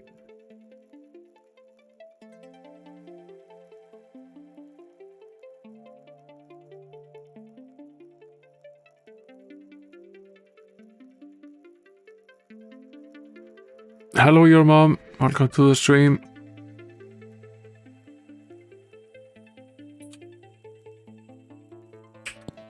We are exploring the outside in Might and Magic 3. Completed the first 2 towns on the associated caverns and a single dungeon, the Ancient Temple of Mu. Now we're just slowly going through the outside of the first isle. The wheels of a Singaroo's wagon sink deep into the earth. Step inside, yes. The most precious relic I have to sell, a ring that has enjoyed a lineage of owners from kings to lords to warriors. It is rumored that one of the 10 heroes of the great battle once wore it. 1,000 gold is all I ask. I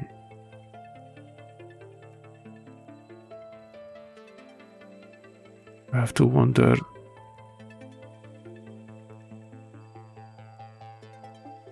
What exactly this ring does.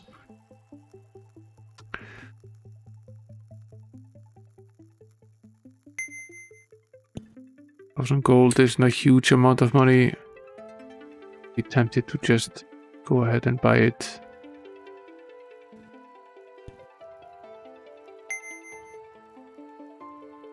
Yeah, I'll buy this ring. We killed the knight. It's a minor problem. We need to go and fix that.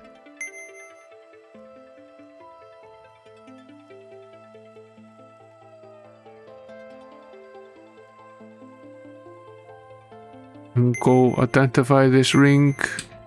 In the meantime, let's go back here.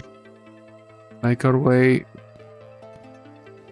back to the town of Fountainhead.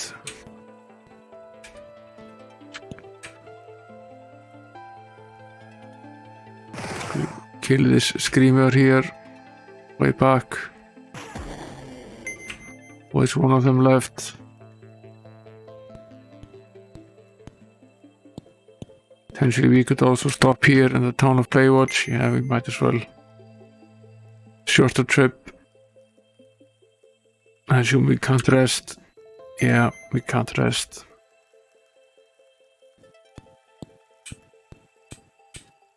I have to heal up. So this is gonna cost us a little bit again.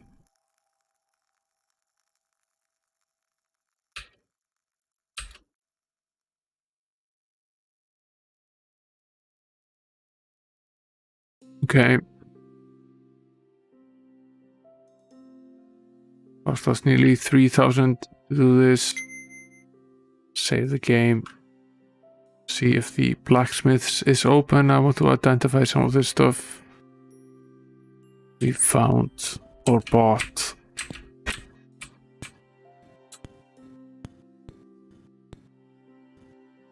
That's just a tavern. Something about second towns in the game.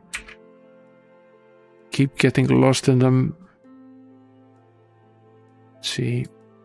Inventory here. Does this ring of frostbiting do here? Has this frostbiting?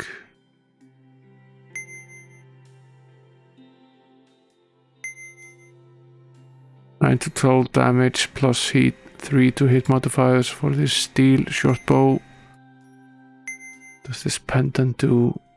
Gives us plus 9 resistance to electricity and also enables us to use the turn on dead spell as usual. What does this ring do? It does absolutely nothing.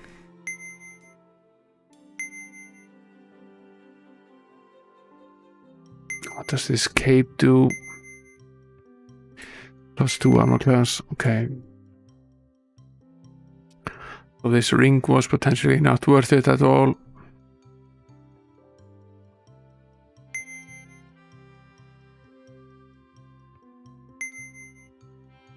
wear this pendant here. And might as well wear this ring as well. We'll wear this ring, although it doesn't apparently do us any good.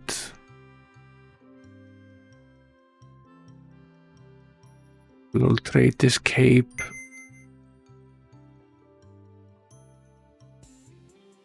I assume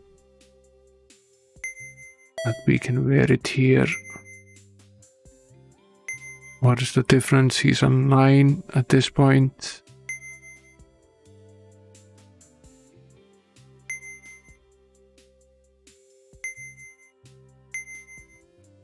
He's an 8 like this, that's a +1, that's still a plus.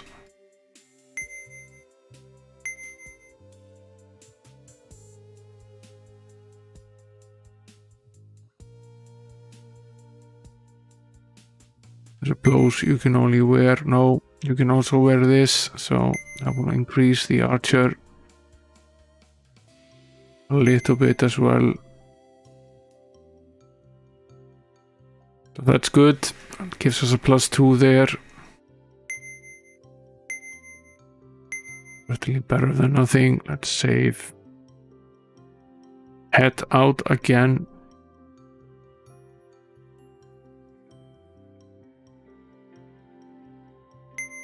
Wondering if we have a protection from magic spell here at this point. Don't think we do. Or not here at least. Let's check the...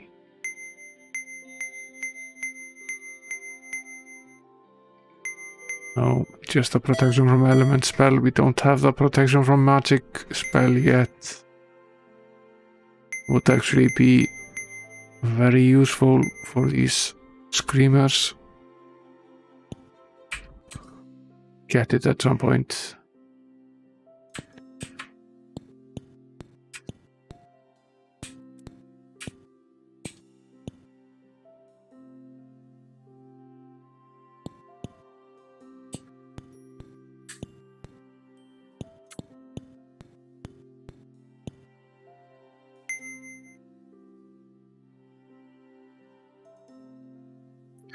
Leaving Baywatch, potentially leaving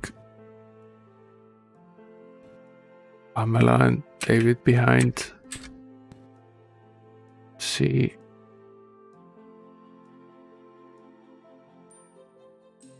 We were on the other side. Let's finish that up before going on this side.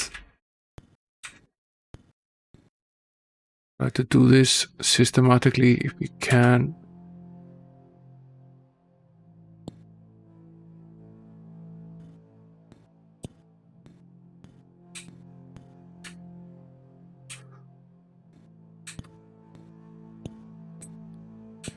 Rings are us, says the sign. They were right.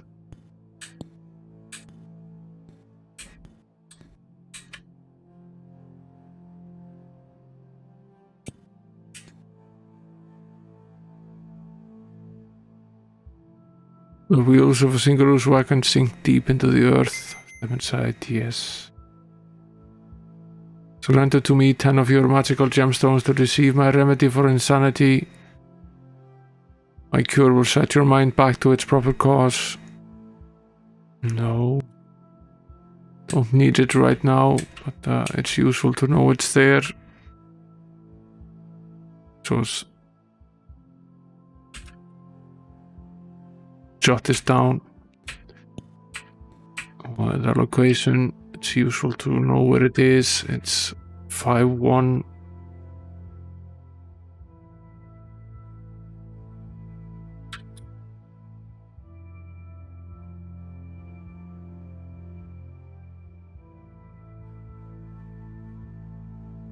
That's probably a one-time heal. By the sounds of it, definitely sounded like a one-time thing. Not a spell of any kind. My cure will set your mind back to its proper cause. Assume that's a single character. We will try it later once we have some insane characters that will not take long. There are more screamers left. I at least assume there are more of them left. Let's see, we're on A4 now. That's a spider. And it's a giant one. I think we should change to the energy blast here. Do a little bit more damage. Try to avoid getting everybody poisoned.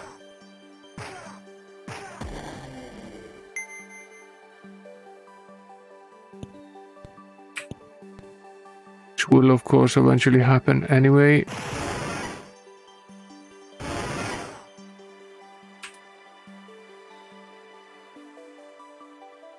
We have a cure poison spell yet? I don't think we do. I just think we have the suppress one.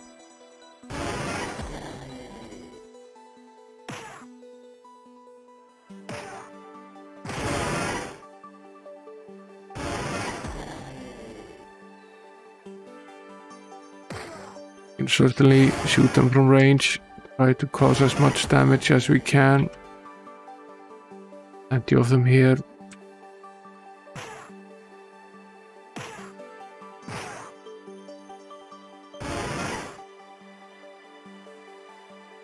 As is usual with these, most effective method is usually magic. No, we don't have the cure poison spell yet. We just have the suppress one, which we will cast after this.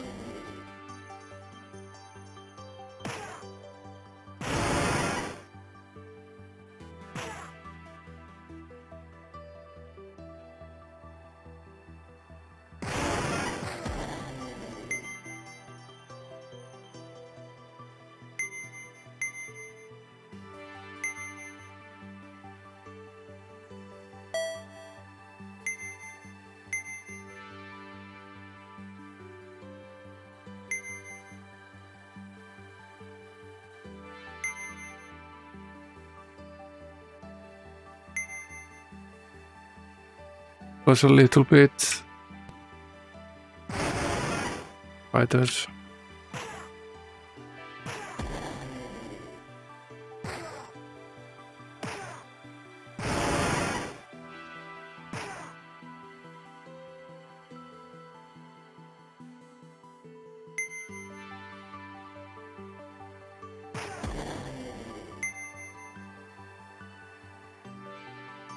Does the sign say raised of the dead? Yeah, I'll say.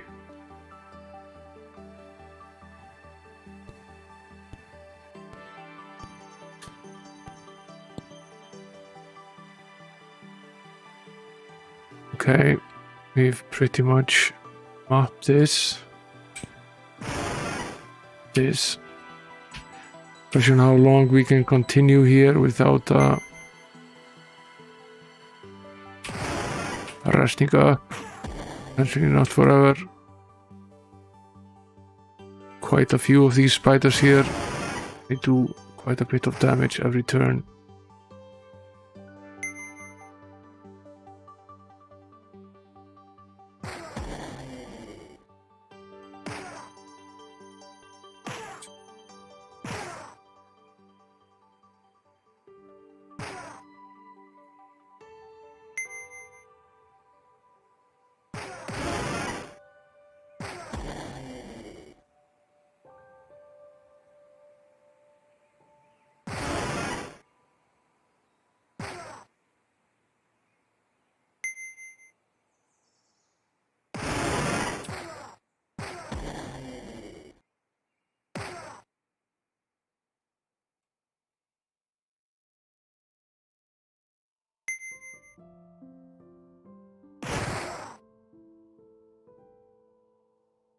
Potentially this is starting to get quite dangerous here. Let's out of the spider kingdom here. Rest a little bit. Still poisoned, obviously, but badly off.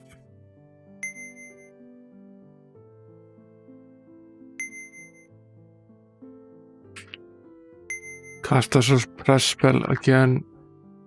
Help us a little bit. We can heal up. Save as well.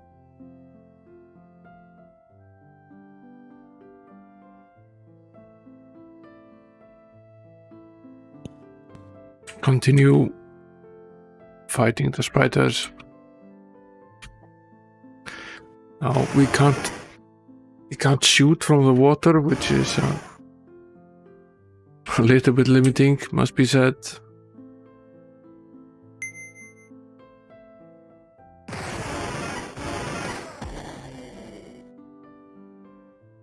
Would be very nice to be able to stand in the water and just shoot at the spiders from range. That would definitely help defeat them.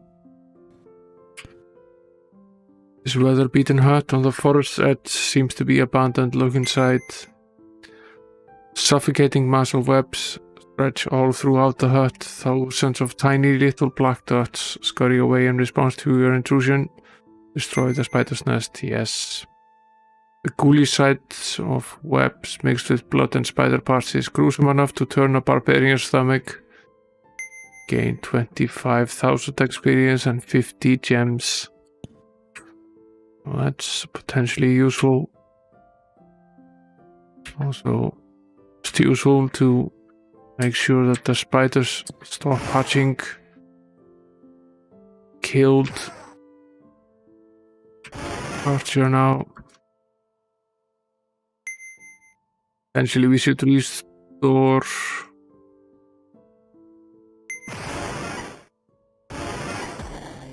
It's expensive to resurrect.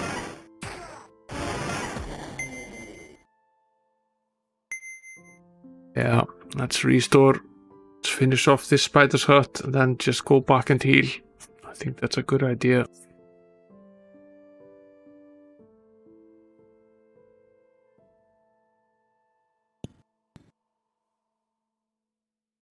Where were we?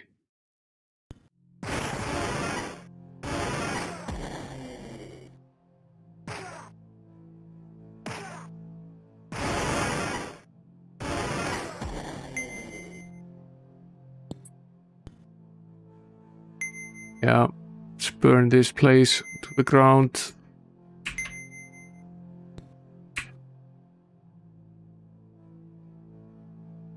And then scurry back to town. Let's go all the way to Fountainhead. It's quite a bit cheaper than having to go to Baywatch. It's just the same as it's always been in these games. The towns are not all as expensive.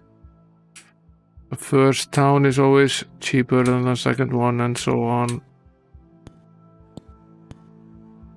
You wound up dead anyway, just from the walking. It's rather annoying.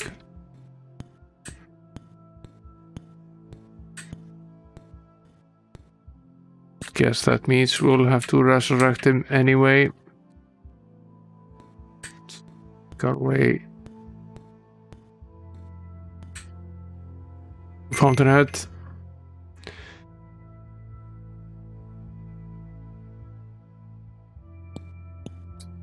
Wow, that's a lot of death. Let's see if we can make it to Baywatch, even if it costs a little bit more to heal there. Can't be 3,000 more or whatever it's going to cost to resurrect 3 characters.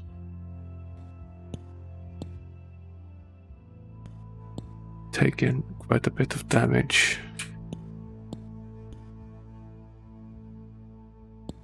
Game is sometimes a little bit laggy, disrupting the keyboard commands.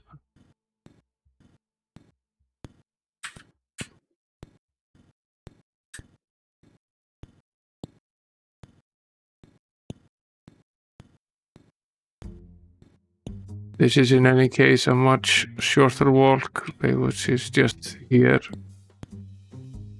Made it think.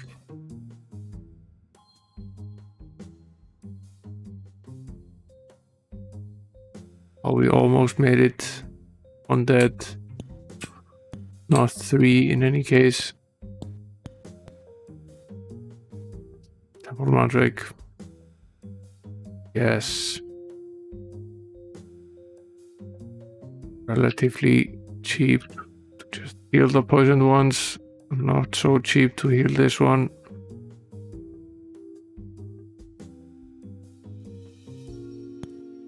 How are we doing on food? Doing good on food.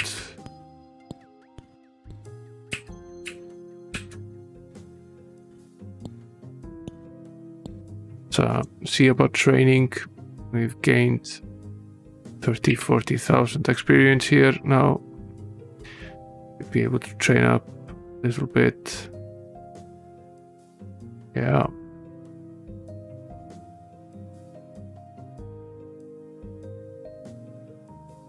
That will help us, even if it does cost us a little bit of gold, which we certainly are running a bit low on.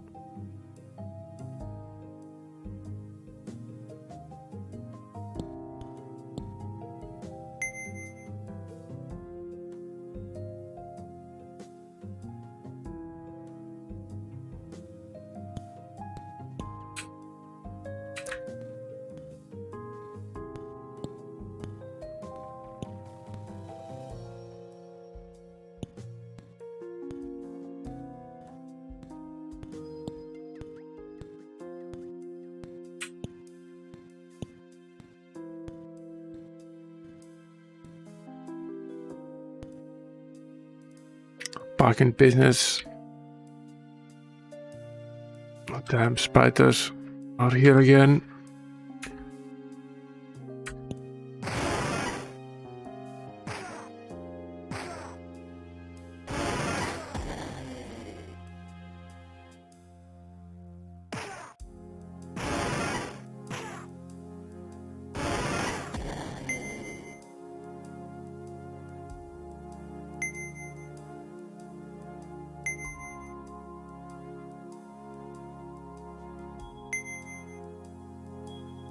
We'll try to suppress the poison a little bit. This well-beaten hut seems to be forbidden. Yeah. Destroy this spider's nest here. Again.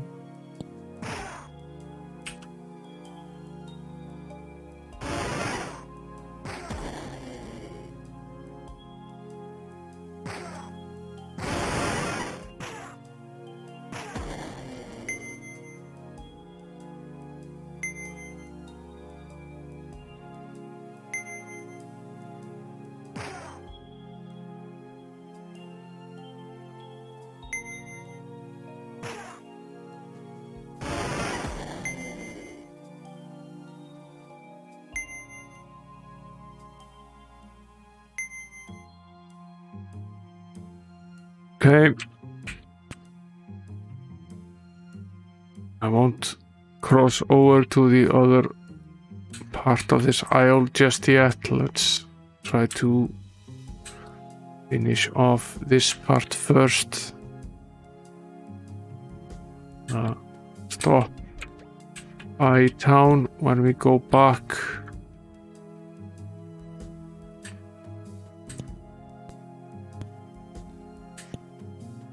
Heal up the poison characters. Should be okay until then. Haven't fought nearly as many of the spiders now as we did. They are not here anyway. These are the bats. Fairly harmless. Yes. Found 2,500 gold and some items as well. Look at them when we get back to town. Gold is certainly welcome. We were running very low. Step into this wagon here. Allow me to introduce myself, Sir Pullman, jousting instructor extraordinaire. For a fee of 1,000 gold, I will instruct you in the intricacies of my sport. Will find your accuracy bettered, yes. Have least the archer take part in this.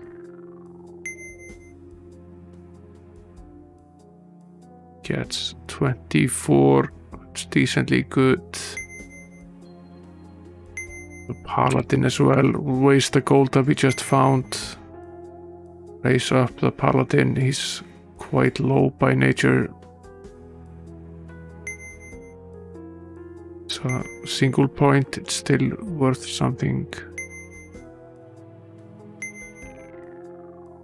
Leave the rest be for now. Let's do this later.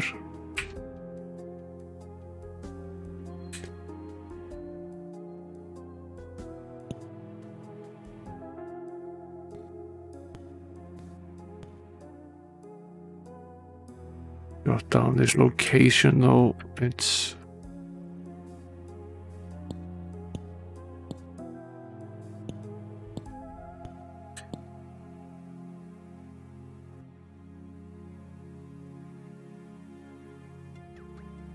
X13Y2.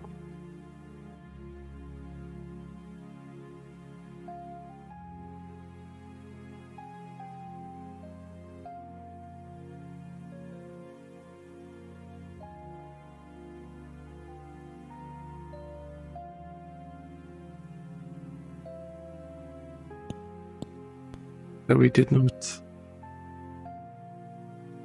step into this square here, which we should have, and not into this square here either, which we also should have.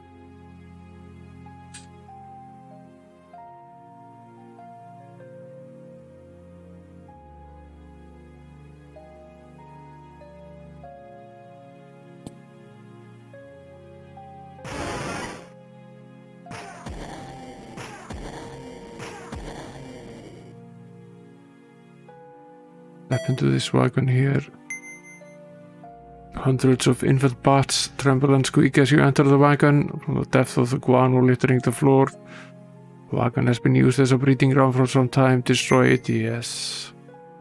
Glowing embers rise into the sky as the burning wagon collapses in on itself. A thunderous crash. You gain 5,000 experience. Also get rid of the bats. Slowly ridding this isle of all the monsters here.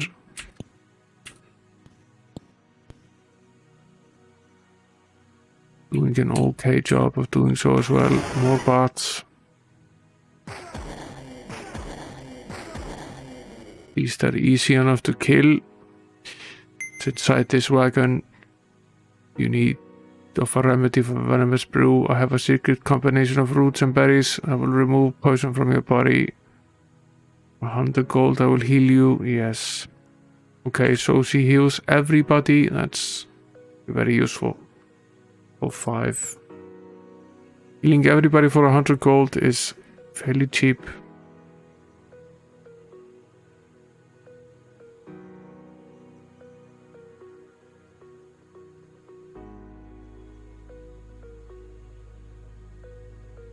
I suppose the same then applies to the one that heals the insanity. It's every party member for 10 gold.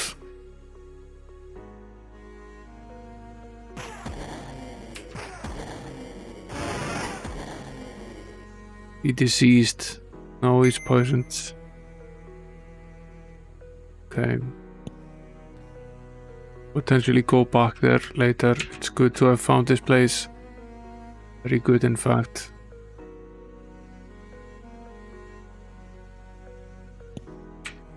This is another stronghold here, which requires the red key. I think I already wrote this down.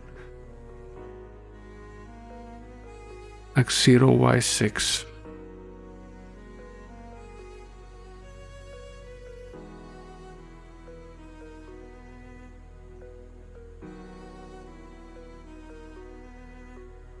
Yeah, this is a crackingly good game. So is Might and Magic 2, for that matter. It's just more of a grind. The storyline is very good and the adventure is very good, and there are many redeeming characteristics about it, but this is a better game, a far better game. A wooden chest with single markings open, yes. Well, the thief open it. Found 1,000 gold and 50 gems. I think we will go heal up here. Yeah, let's rest, save.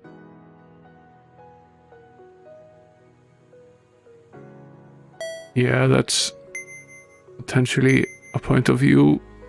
These are they're pretty great. Now completed 1 and 2 and we're working on 3.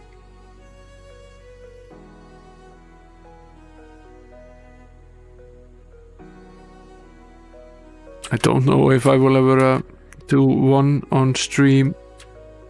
I still have the maps somewhere. I might. It's just such a grind. It's so similar to 2 as well.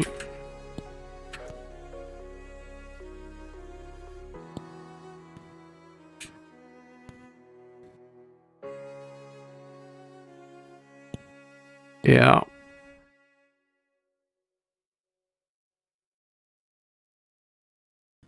We will definitely at some point do 6. A shiny telescope peeks out the window of the shack. Yes. This is the this is the guy who wants to sell us passage to Swamp Town. We're not quite there yet. There's a jacuzzi here. We won't enter that. We can't anyway. We can only swim 1 square.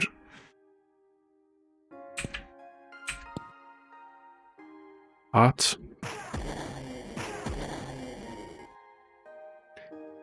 The wagon. Many a night I have trained these past 20 seasons. My program enhances strength and endurance. For a 10,000 gold fee. Seems pretty steep, but we will do it at some point, although we won't do it right now because we can simply not afford it.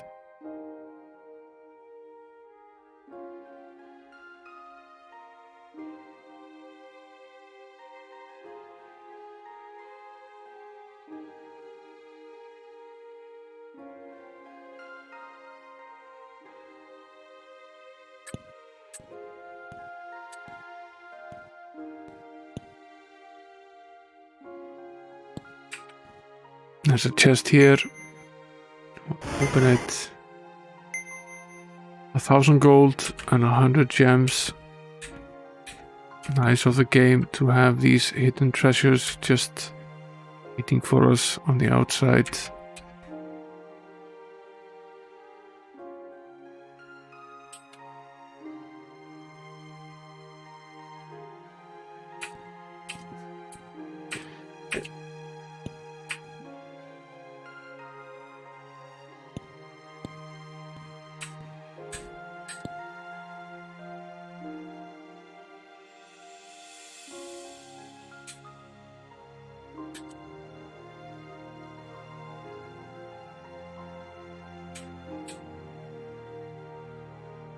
There's the town of Baywatch from the back.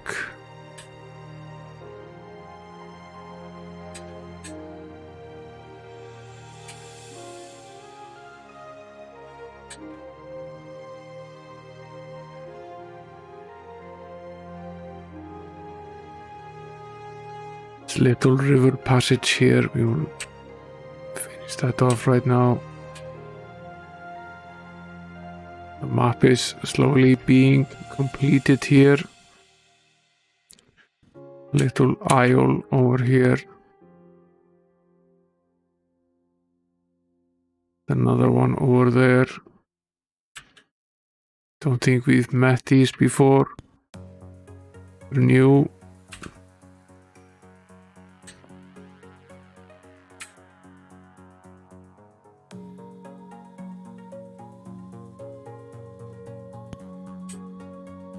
A fair-sized hut made of twigs, branches, and dried mud. Glowing crystal ball hovers in the center of the hut. Yes, touch it. Magical feeling overcomes you. What happened to us? We seem to have gained 100 spell points.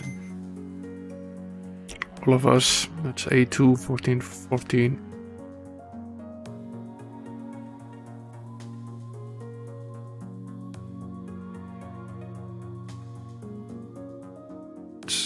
It's really useful. Might need that later on.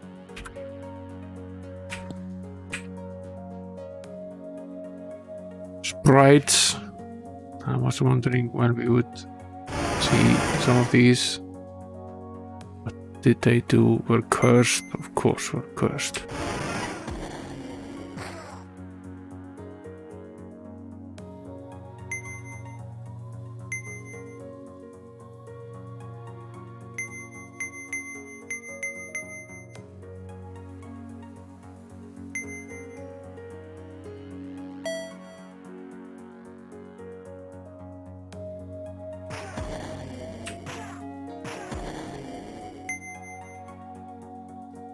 These they left behind some gems.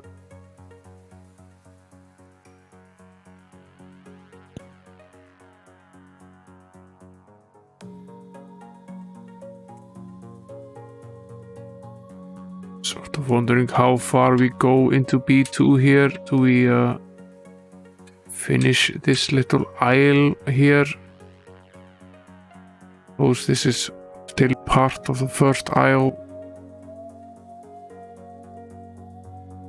Suppose we do.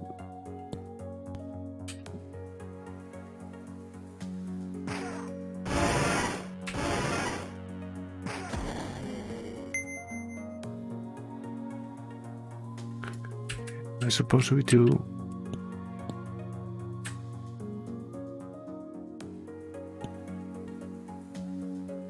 There's a small bulge in the ground. Dig, yes. Create food, that is enormously useful.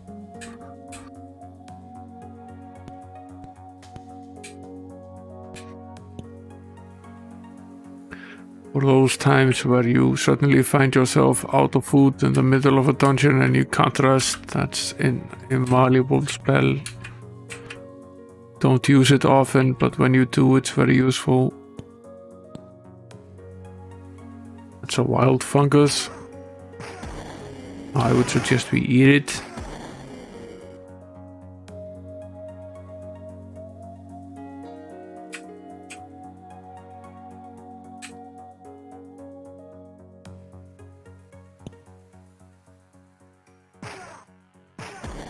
Don't appear to be particularly difficult.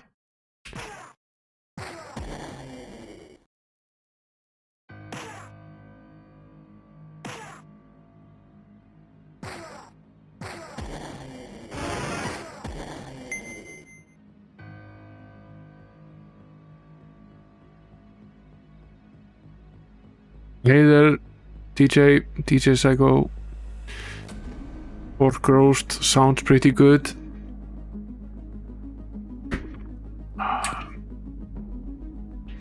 Playing arcade games also sounds like something that you do often. I've watched some of your streams. They're pretty fun.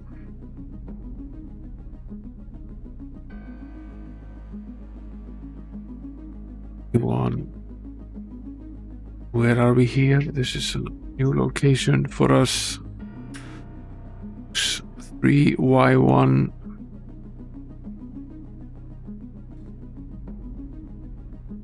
Fungus. An undercurrent of hissing and slithering escapes the dungeon door. We'll need to go in. Slither Cult Stronghold. Okay.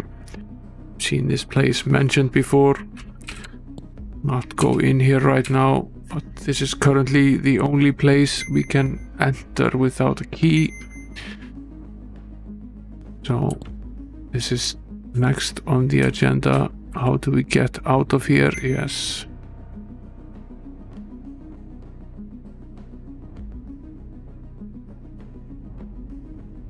DJ Psycho has arcade machines. He's streamed sometimes when he's playing games on them.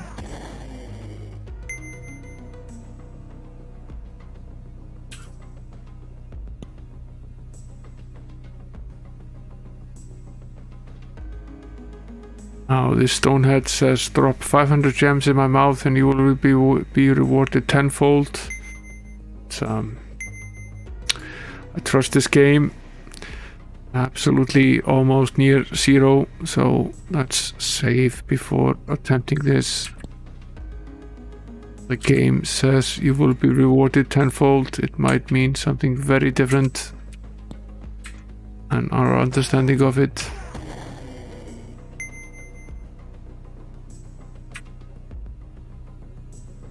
Where's this head again?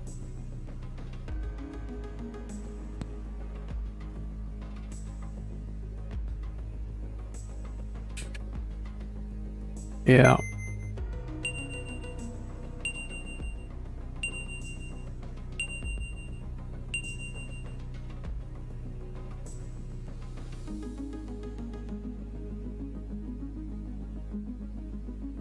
Found a bit of gold.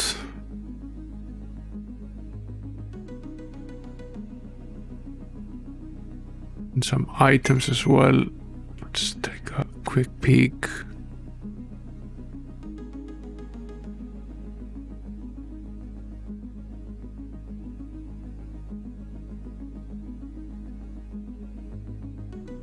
Yeah, I'm fairly sure this was a good trade-off. I'll leave it.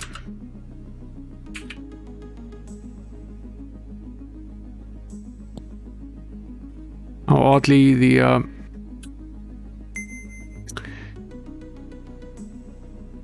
we have the reverse problem as we often had in game number 2. Game number 2 was very stingy on the gems. Yeah, often you would have massive problems finding gems. We are finding quite a bit of them pretty early on here in this game. Before drinking from this well to understand what it does, I will do as I've often done. I will take a quick snapshot of a character here, store it. Although I have seen that this game sometimes just tells you what actually happened to you. Game number 2 wasn't so nice. Your mind has been magically expanded. What does that mean? Yeah, it increased intelligence by almost 20 points. This is a one-off thing. Only happens when you drink from the well. Let's write down the location of the well though.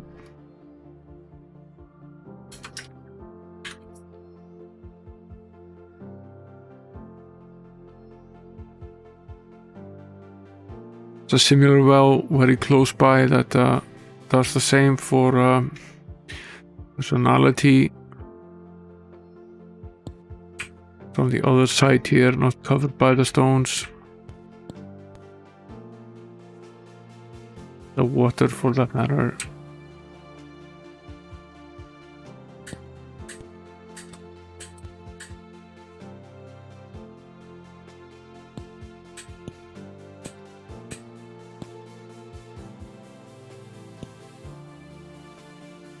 You come across a small alcove carved into the side of the mountain. Search, yes. And 7,000 gold and 70 gems. That's quite a find.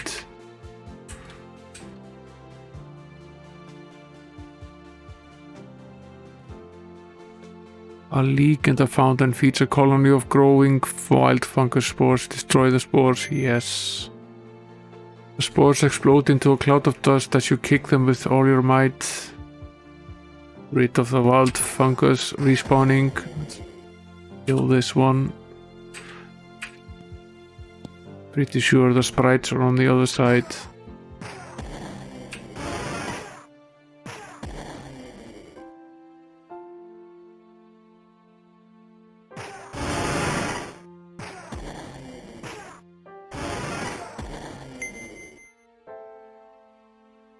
Down goes the fungus. There's a head here, attacks 2y3. Fairly sure.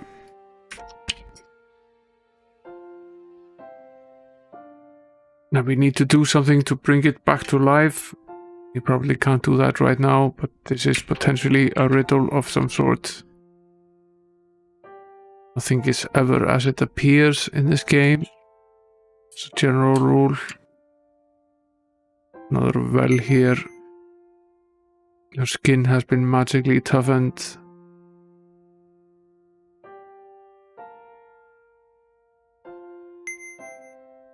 Yeah, we gained some additional resistance.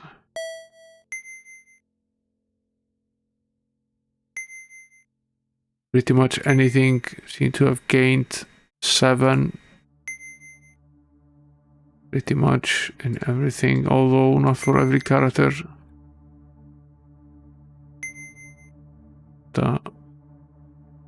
We did gain pretty much.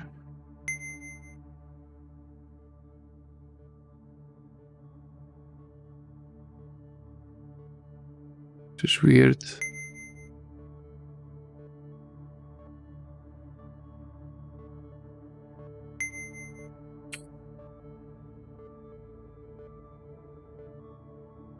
Yeah, we gained some hit points as well.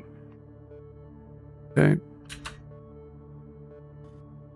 This is potentially useful. Where was this? It's in level 3 in A1.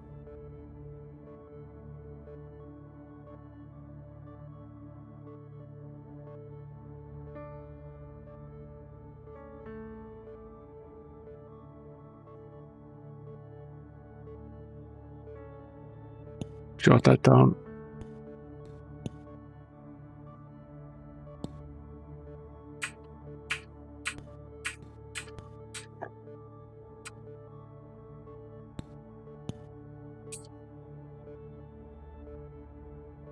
Star patterns and charts are carved into the side of the granite head.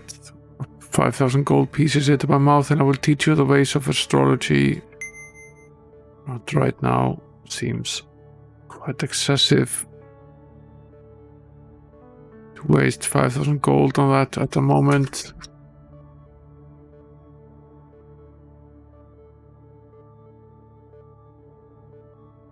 Although we will potentially need this skill at some point, so you might have to learn it anyway. Perhaps not at exactly this moment in time.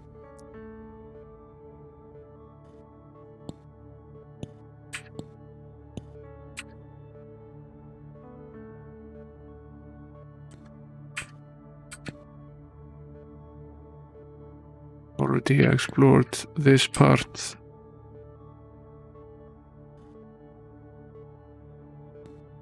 Did not finish up the other part here.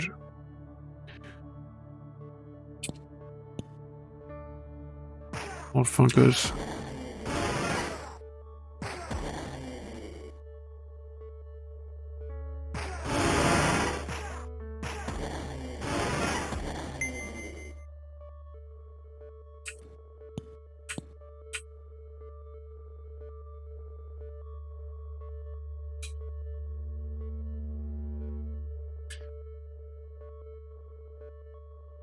There's this weird fountain here.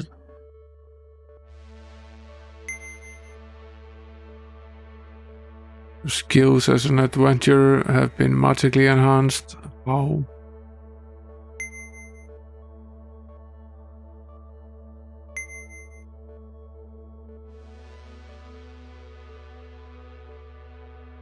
Okay, our level has been magically enhanced quite a bit, raised to 28.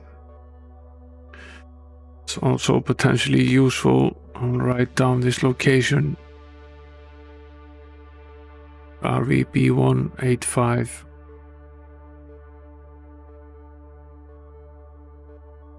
Yeah, that was in another location.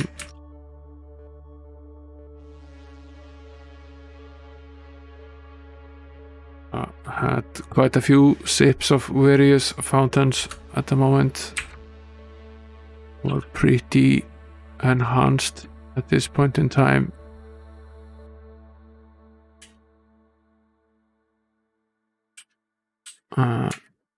This appears to be. We appear to be entering.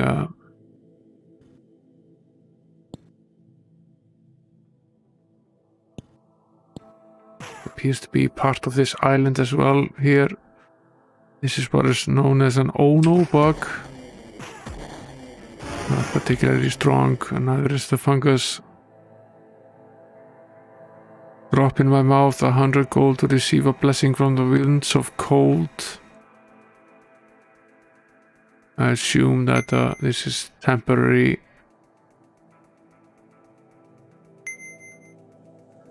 Probably is. 100 gold is not much though. He's an X7, Y7.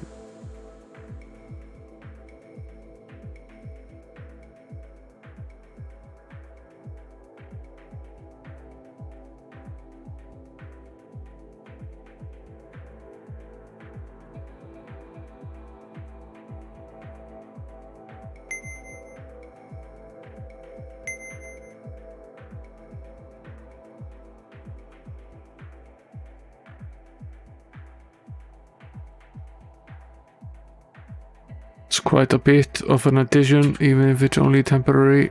Might come in handy later. Kill these bugs, they're not particularly difficult. Change the spell here, certainly sort of useful to keep the gems instead of be casting expensive spells. Also change the Miracle spell here. It's currently casting the holy bonus spell. Makes no sense at all. Cast. Perhaps just a flying fist spell. Combat spell.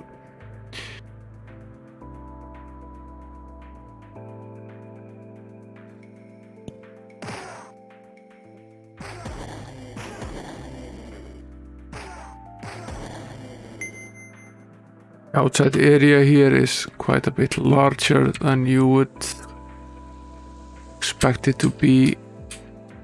These are all part of the same map.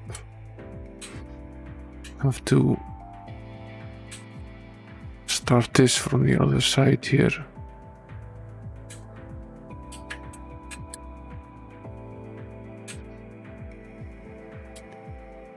It's all part of this first isle.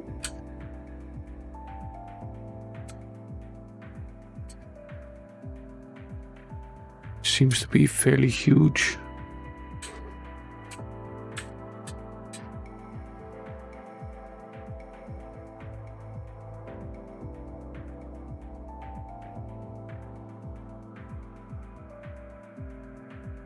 Yeah, it starts here basically.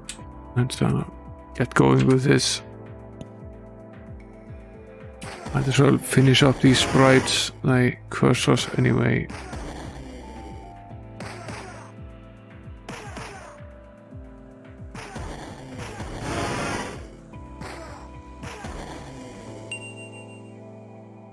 Consistently annoying in the games are the sprites.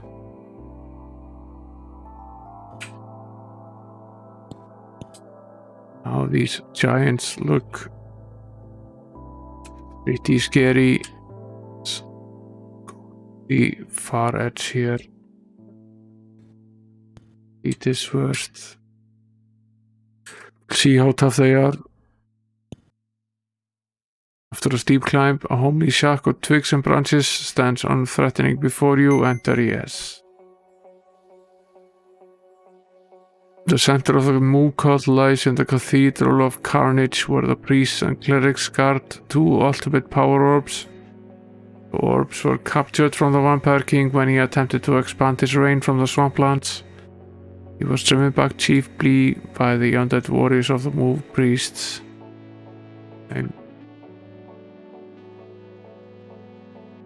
useful information. These are ogres, okay.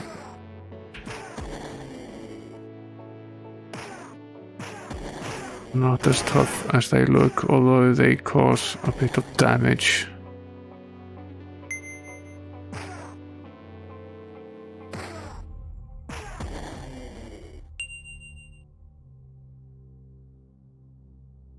Menacing air surrounds the dark hut.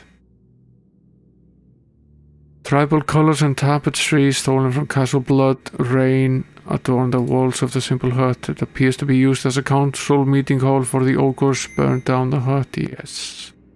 Crackling fire warms the countryside as the small hut is devoured by flames. Get 25,000 experience and a long list of items. Rest. We are, of course, cursed beyond belief by the damn sprites. Now let's march on. A small alcove here. We will search 3,000 gold. Some more items. Slowly filling our backpacks with things.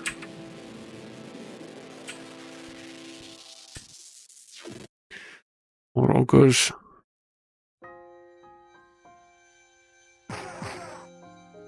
Oh, it does not help how incredibly cursed we are. It's the blessed spell. At least one of us try to increase our odds of actually hitting something.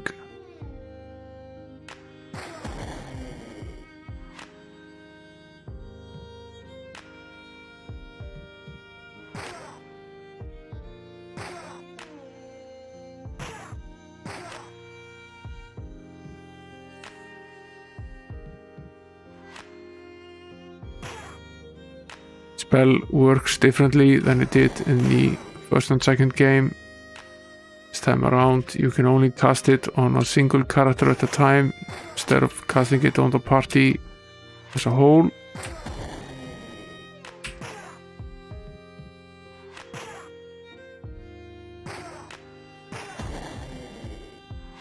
We are making some progress here, even with the number of ogres. Quite a few of them that are fighting at the moment. On they go.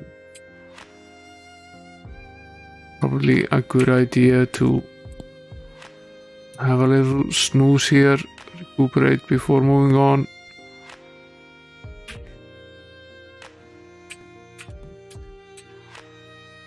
Something hidden in the leaves of the tree.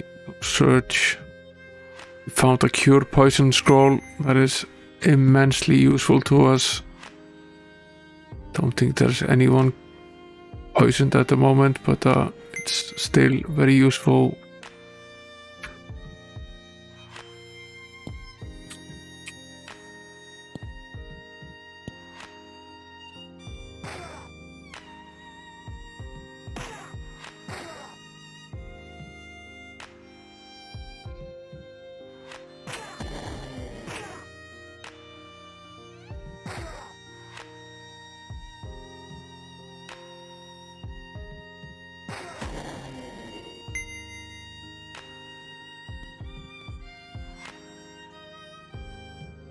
I see little point in going back and removing the curse condition when there are still quite a few of these sprites to fight. They remain a nuisance.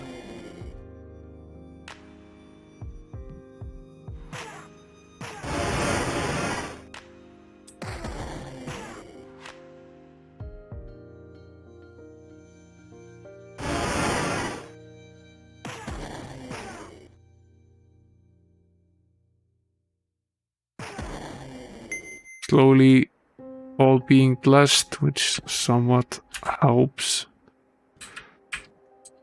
reversing the curse condition during battle.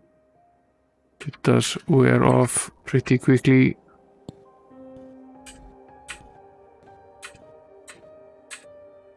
Menacing air surrounds the dark hut. Search inside. Rainbow-colored scales falling from the wings of sprites reflect lurid tints from the less than ample lighting in the hut. Straw pallets scattered on the floor indicate a bunkhouse. Destroy the hut. Yes. The hut is reduced to a pile of timber, good for nothing more than kindling. 10,000 experience. Find some items as well. Assume that means that the sprites are no longer going to respawn here, which is good.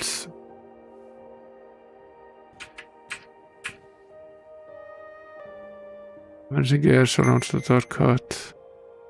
Giant scarab carved of solid marble fills the center of the room. The dried blood of sacrifice cakes the base of the altar. Pray at the insect shrine. Yes. Need to donate at all temples. Okay. This is potentially a good bonus here.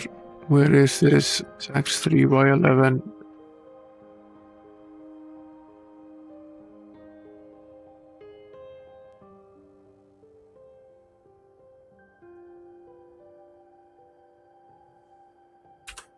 The first game, donating at all the temples and then leaking a farthing into the well in the first town gave us the key to the castles, which would have been very useful early in the game. Many years ago, Graven the Illusionist and Blackwind the Spellbinder shared control over most of these isles. Through their castles were so near each other, each held great respect for the other's magic, but events turned dark when they discovered they were both wed to Anathema, a mermaid who had tricked them both into marrying her. They set out to destroy each other with magic powerful enough to make the ancient shudder, but they cast their spells at the same time. Both were eternally trapped in their keeps, unable to work the counter magic that would free them. It is said there are thrones in both the castle ruins that work powerful magic, but only on each of the mages' wedding days. Okay.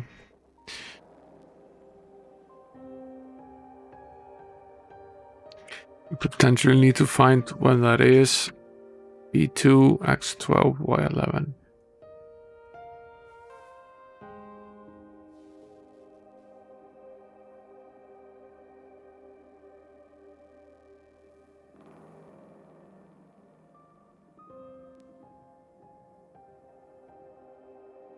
This is in some ways similar to the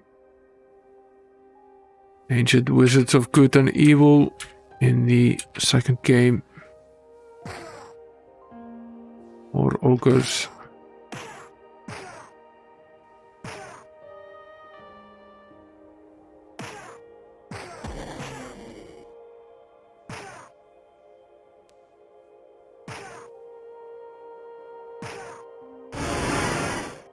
Now a combination of sprites and ogres.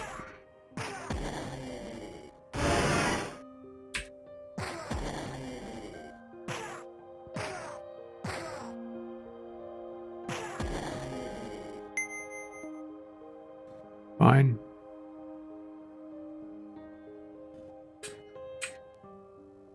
A small alcove, we'll search it.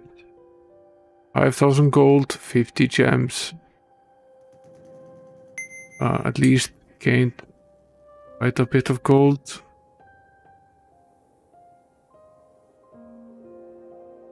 Yeah, the calendar-based stuff is fairly annoying. In the second game, I never did find the circus. It's there during some part of the year. We went there many times. It was never there. No, it's a skill-enhancing trick, and we already figured out how to use it, but we never did manage to be there at the exact correct time. Sort of made it.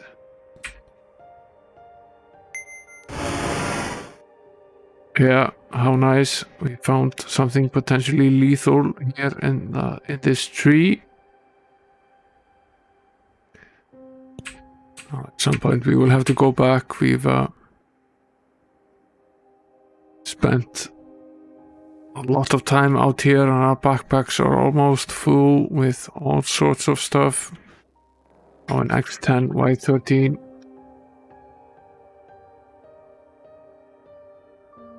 This one needs the yellow key, so we've found 3 of these strongholds here, which need the green, yellow and red key.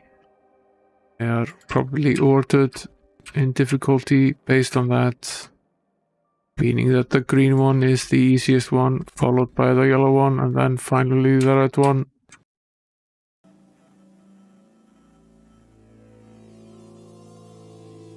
Are slowly making our way through this map here.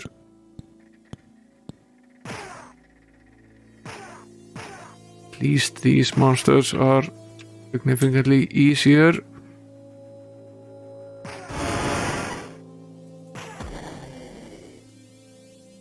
Would help if we weren't this cursed. We are.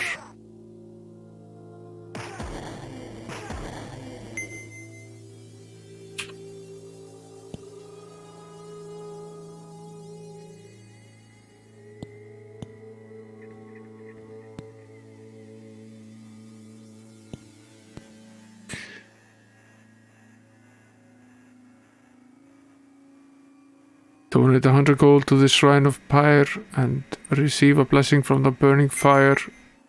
This is another one of those resistance to fire ones. It's in B1, X10, Y2.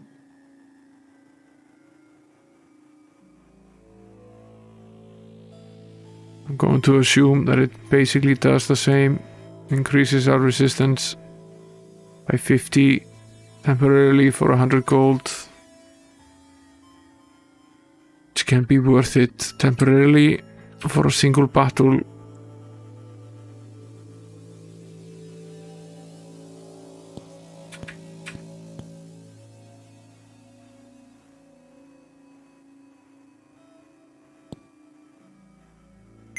Something here. Find 25,000 gold and 50 gems. It's quite a bit.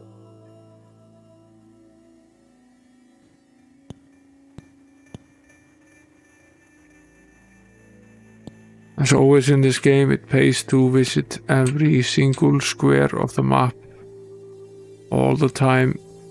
It's just the way it's always been.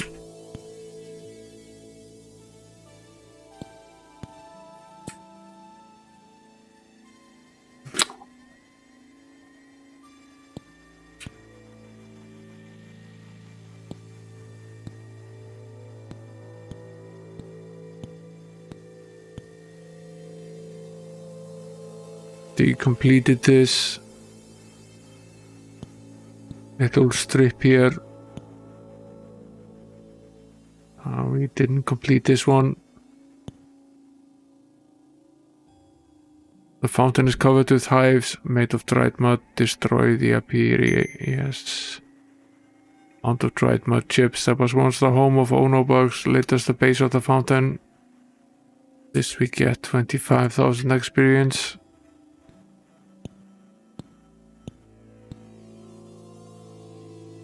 Destroying the home of these monsters is certainly giving us experience. Yeah. Go to the forest and find endless riches. I've never been that lucky, but then again, I've never been in the year, whatever it is, 502. Did we already finish this? Yeah, we might have. Yeah, let's drink. Yeah, we did. Some more of these Ono bugs. They're not terribly difficult, although they're not easy perhaps.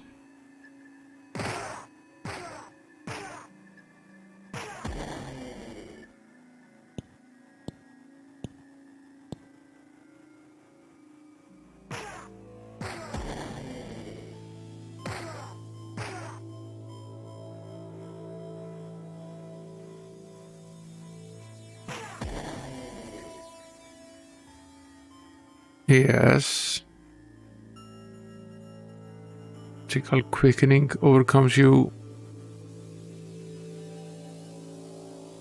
Gained a lot of speed.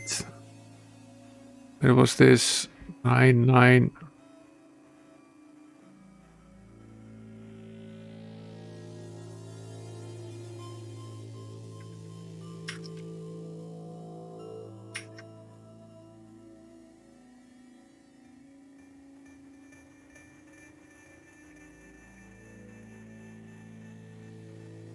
Where was the other one? I don't think I wrote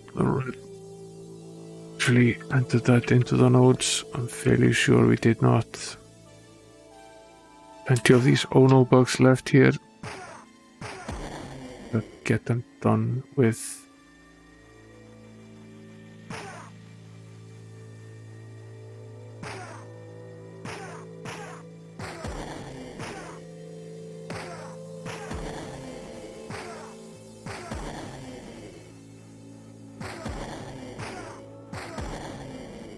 Fine. Where was this? It's 4-9. Don't think I wrote it down. I did not.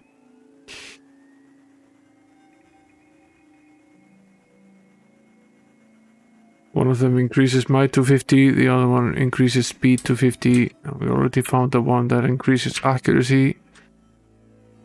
So both these are potentially useful.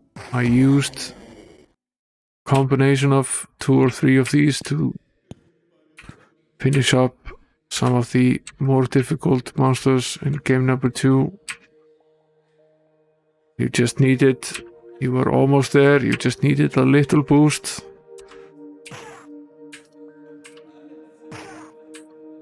There's a cavern here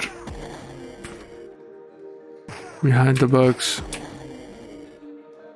potentially open for us. Cavern is this. This is the Cyclops cavern. We're just going down here to see what the name is.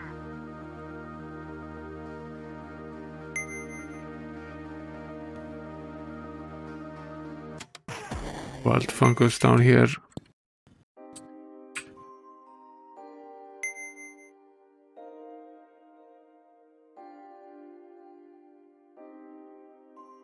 That's B1, 12, 11.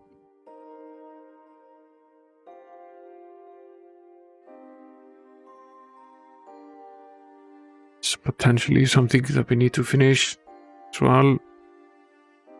A few of these, there are at least 2 that are waiting for us right now.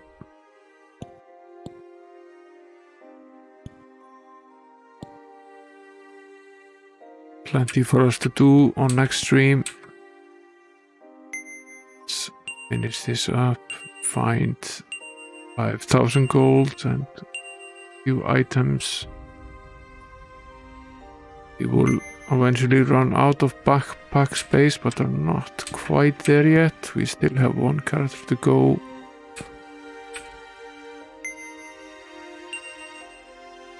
And 1,000 gold. More items. On to the last character now. We already finished A1.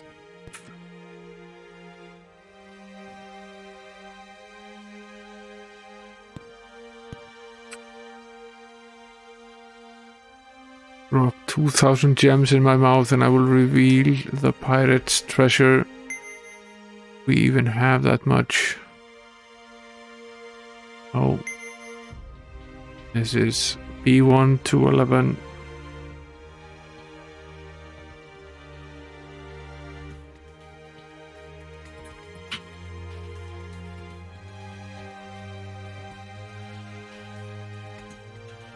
Write it down. This is a quest for another day.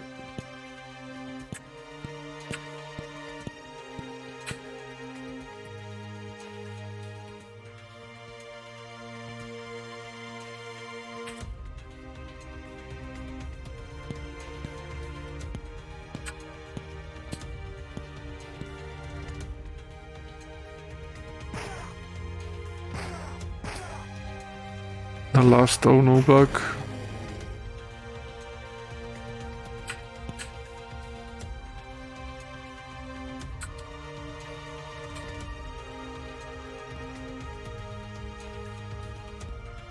Where did we go into the water? We went into the water right here. Okay, let's finish off this strip here.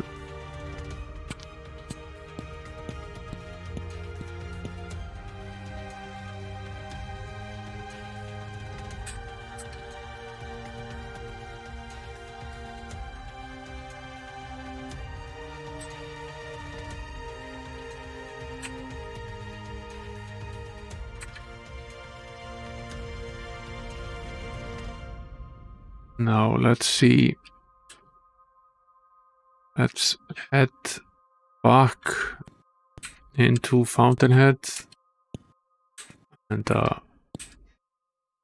cure up and finish the little isle on the other side. That's the only part of the map that we haven't completed.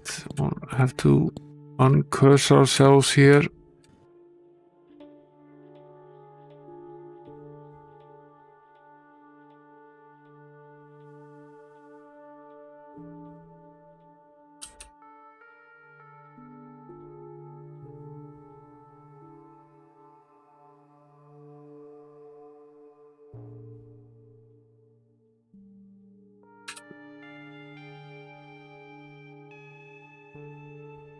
We've gained a significant amount of gold as well. If the bank is open, we might want to deposit some 50,000 or so in there. Potentially some gems as well.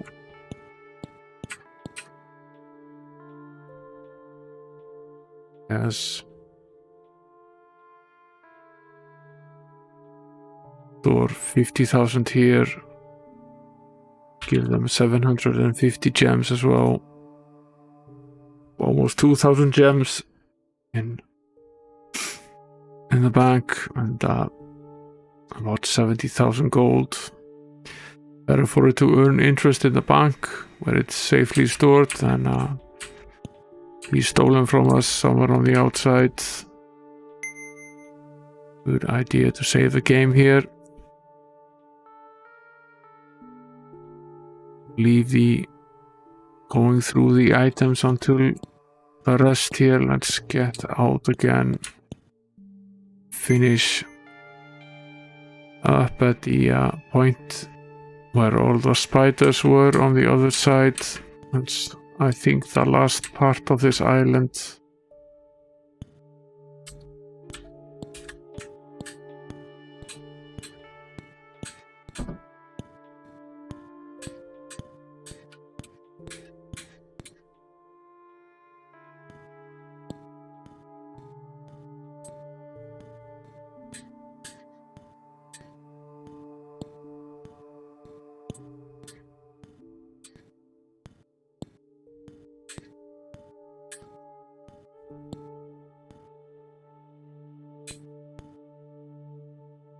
Yeah, this is basically it.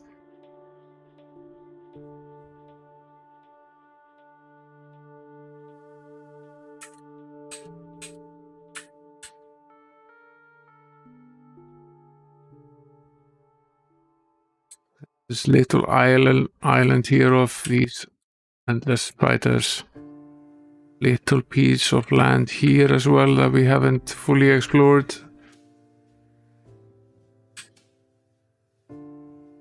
Seem to have left behind. Certainly not a lot.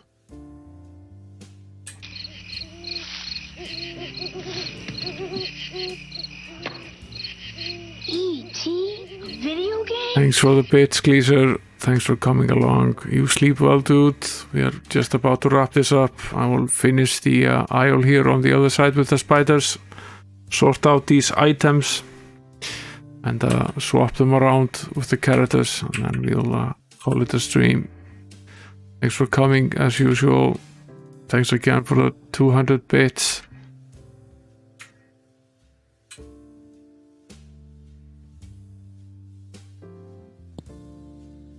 What is this? This is a magic mantis.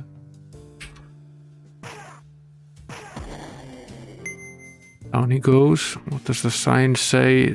The sign says Bellot's Bridge.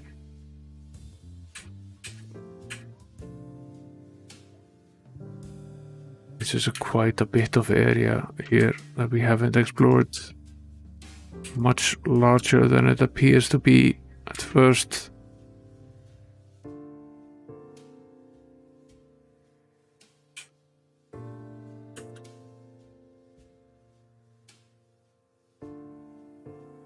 Yeah. This is not just this little point here, it goes on for a bit. Both sides. Let's see how big it is. Looks pretty massive.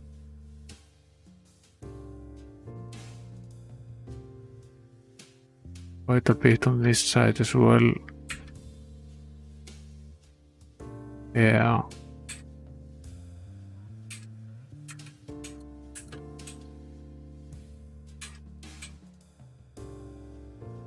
Yeah, this is huge.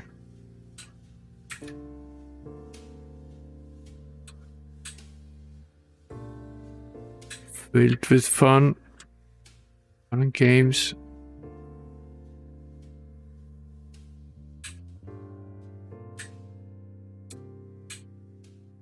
Here's another town.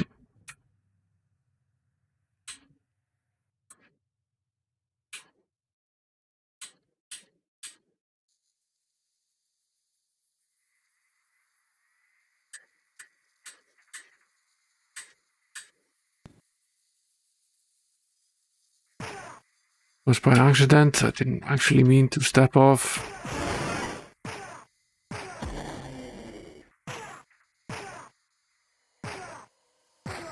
I think we will leave this for next stream. I will be covering this in a few minutes and will take an absolute age to cover all of this.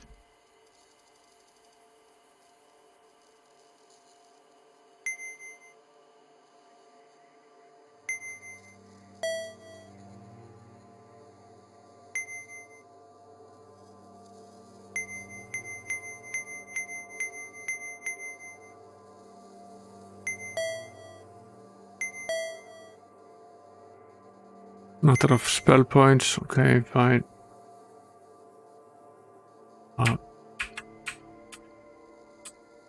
Finish marking the outlines here of this enormous extension. It's pretty damn big. It includes another town we haven't visited before. Let's head back to the first town, go through our items and start wrapping up this stream. It will take us at least an hour to complete what is over there.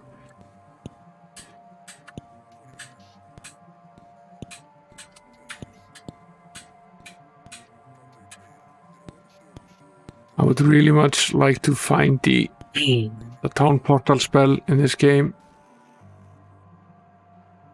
It was one of my favorite spells in the second game, and the first game saves you from having to do all of this tedious walking.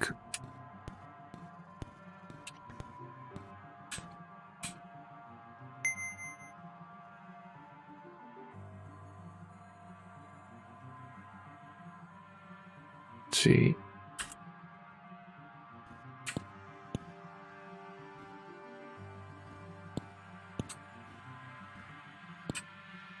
Hello, Mr. Blacksmith. Let's chat. Inventory. Yeah, there's nothing here. We already know what this is.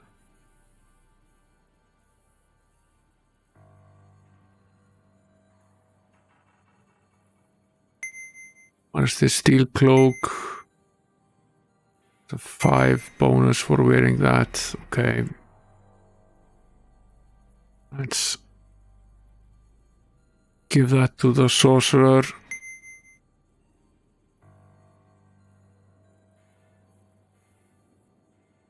Yeah, of course his backpack is full.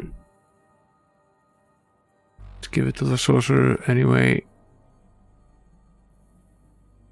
We'll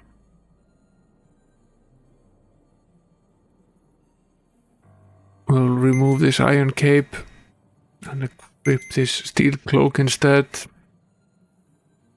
We'll give the iron cape.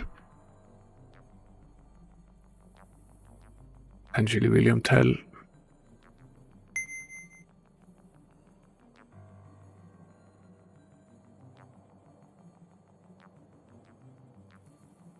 Is very low.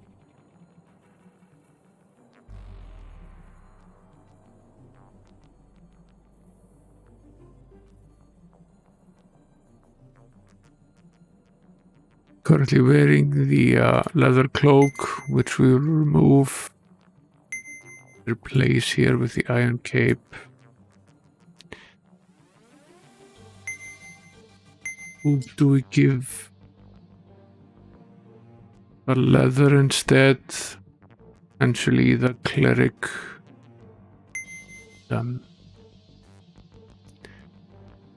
Leather cloak goes to the cleric. Equip it here. Increase her armor class a little bit. What did this change? Brought some improvement at least. Good. Go back. Inventory. I'll start again. Continue downwards. There's a steel stuff here. We will identify that. Every class 8 to 14 damage. Okay.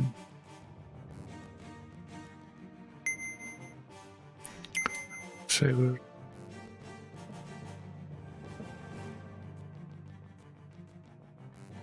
Essentially, this is a decent weapon for the robber.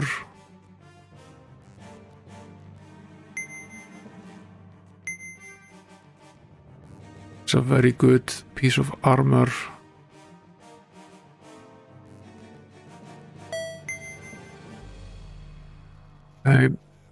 Two things we need to do here. We'll wear this armor.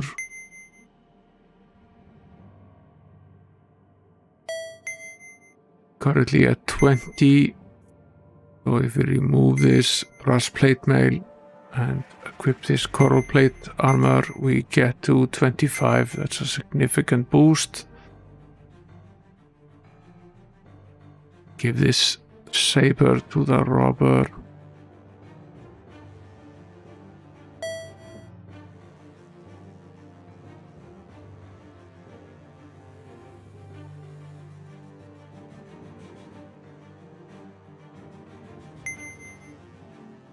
We have a mace here that we're using, the pearl mace. That, equip the saber instead. Think.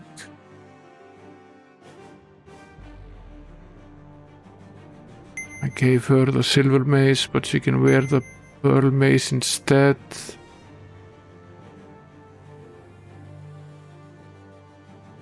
Oh, she has a broken split mail. I'm pretty sure we have a better armor at this point.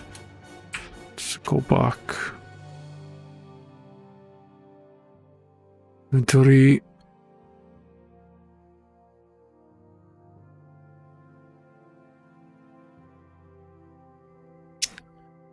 See. We'll sell this brass scarab. We'll sell this steel staff.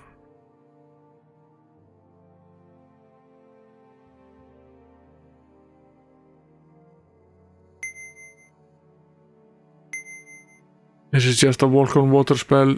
It's very useful to have it. We don't have that spell yet. This is an ebony halberd.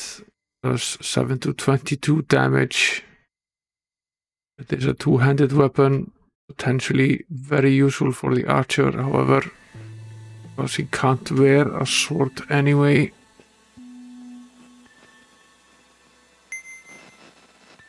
What does this sword do? It's a very useful sword.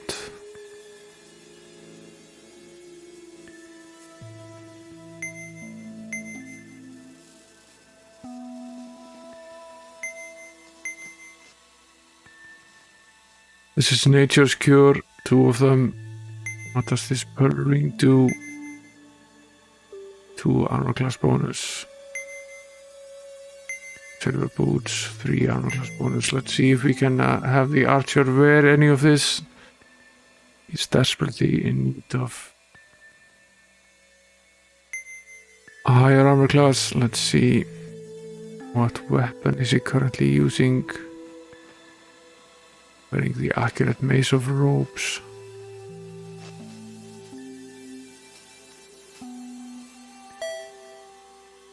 Equip him with it instead. Which gauntlets is he wearing at the moment? Leather. Move those and potentially sell them. Equip this. The pearl ring and the silver boots. The glass boots. It's pretty well off now. Let's see. Armor class is now at 16. It's more than doubled.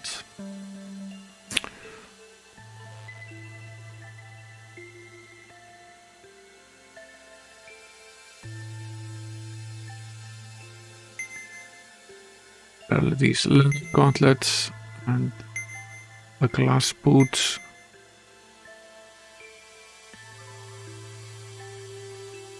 Yes, we are going to equip this halberd as well. I forgot about that. A very good weapon for non-ranged combat.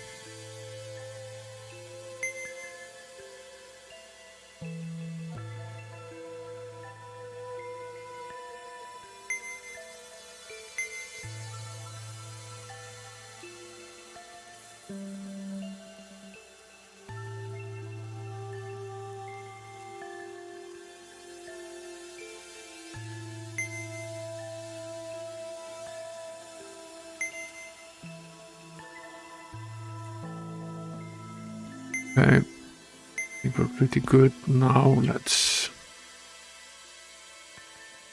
continue.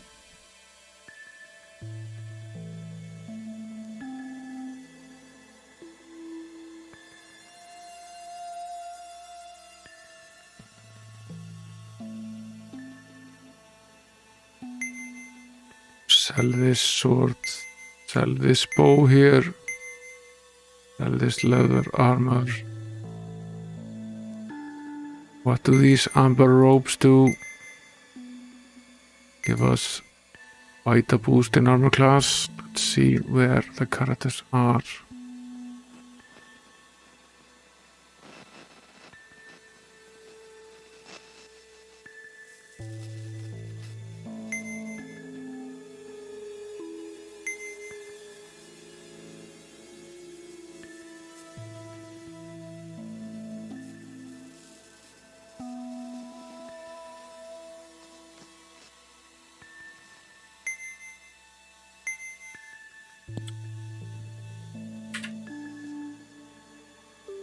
See.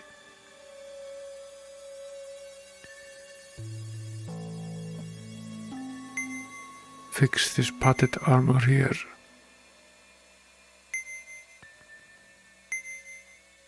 Steel cloak is also a +5.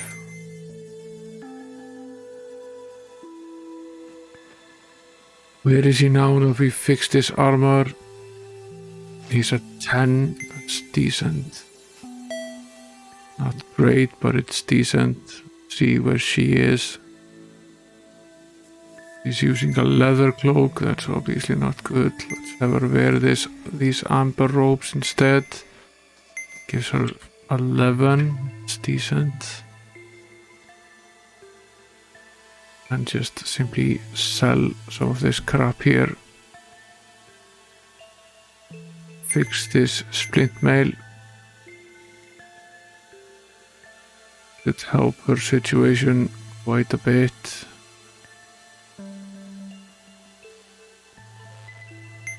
This silver plate armor. Oh. Let's do plus 12 for a knight or a paladin. Are we here with paladin?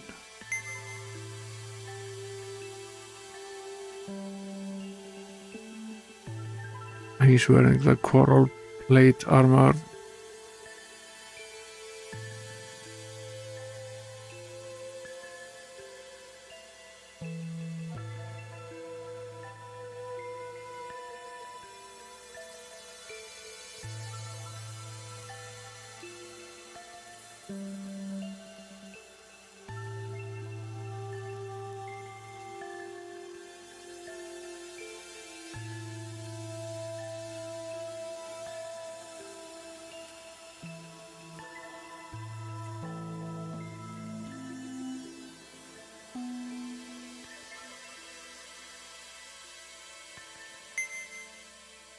See, let's compare these here. Oh, inventory. Let's do, that's a plus 9.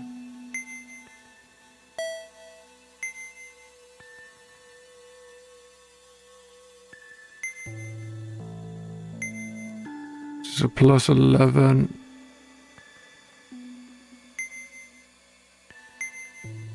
That's a plus 12. It's in any case better. Plus 9. So remove this.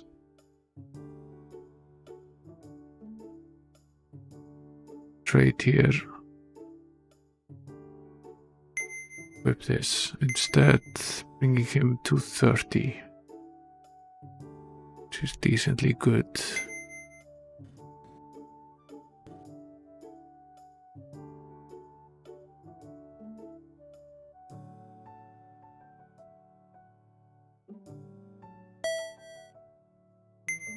Now, what does this do? Gives us a plus 12 intellect. Is certainly useful.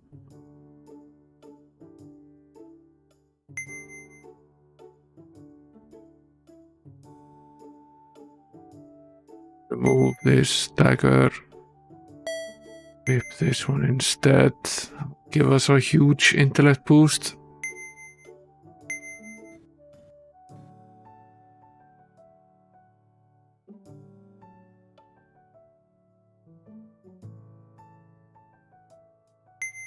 This flashing longsword do. Okay. Another halberd. Icy witch plate armor. Gives plus 12 spell points and a plus 10 armor class. Okay.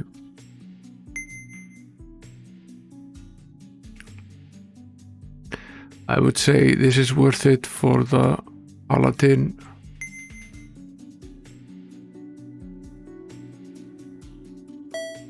Even if it means going down.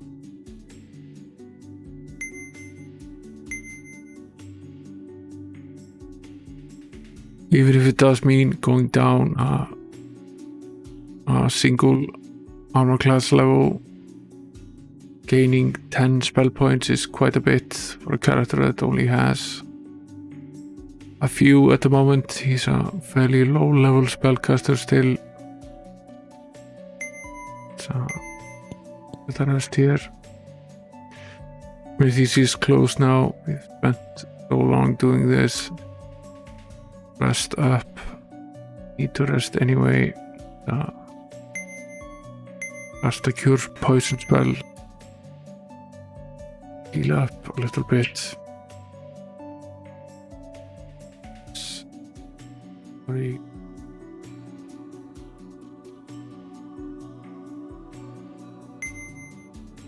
Wand of Silence, what does that do? Just cast the silence spell. Sell that.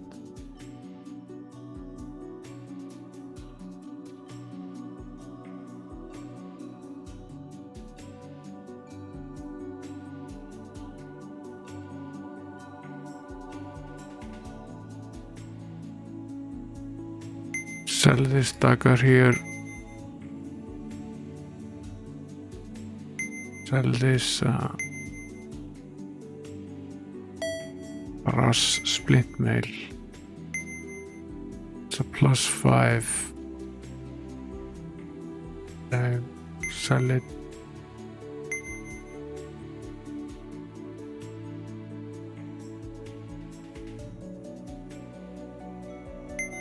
Sell the bronze halberd. Sell the silver scimitar, the steel scimitar, iron cameo.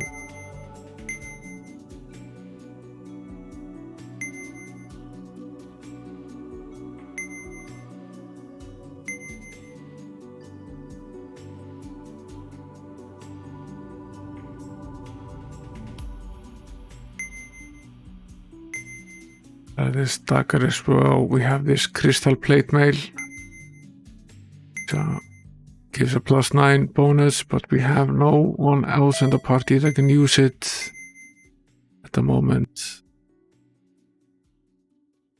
Potentially not useful. See. You can always use these silver robes. You can just give them to any character really. Sell this. We might wear the rapid tiara. We might wear the gold belt. Sell this sharp scimitar. Sell the leather cloak. Sell the iron padded armor.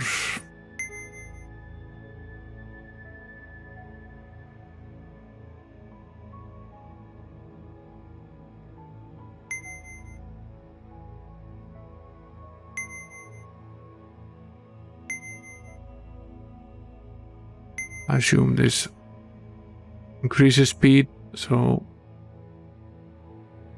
that's probably good for the robber.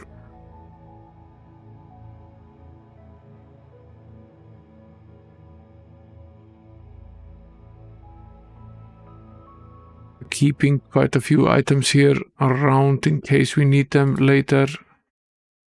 Let's see what's the current situation here. 26, 12, 17, 14.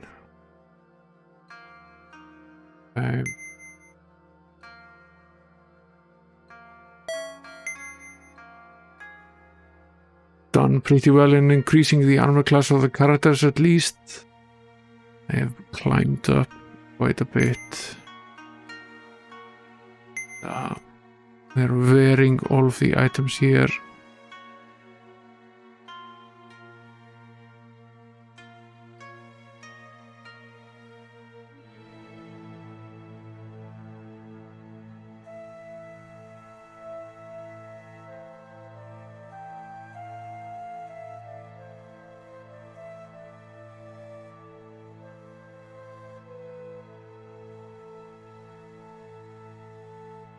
Move these magical coins here to the cleric.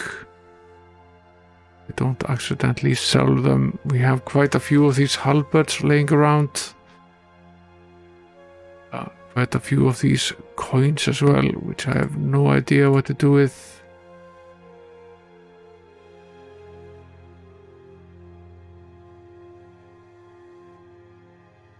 And all of this ancient jewelry. I don't know what to do with either. I'm gonna store it in the back.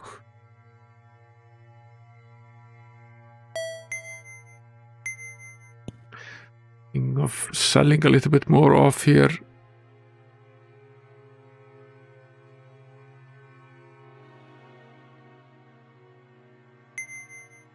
I think 5 lumberjacks at this point in time. More bows than we can count.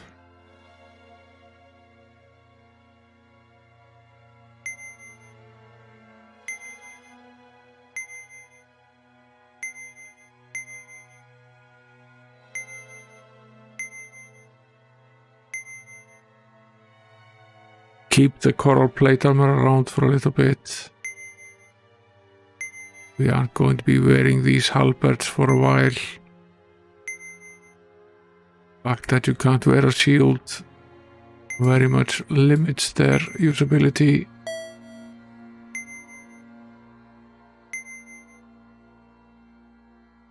I'll keep this pearl one around though. This accurate mace of ropes as well. It's a fairly useful weapon. Potentially sell this steel one. These amber rune checkers. This crystal plate mail, we already have one of them. We still have these silver ropes there. Let's find someone who can actually wear them instead of just leaving them there.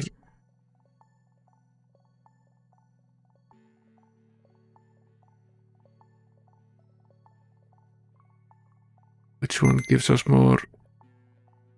Currently has an armor class of 12. We equip these silver ones, he has 10, okay.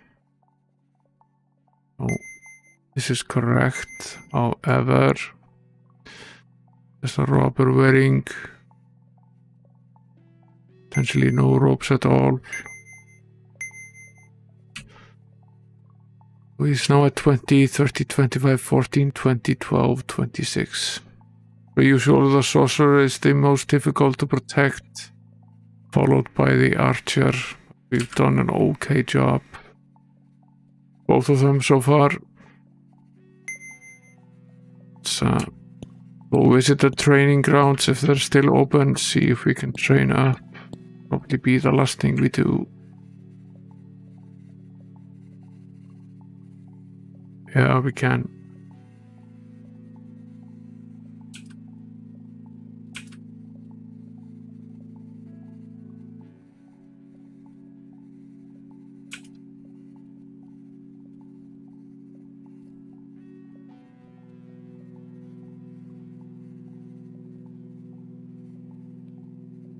We reached level 10 with some of these characters. Potentially that's the most that this town can handle. Let's see if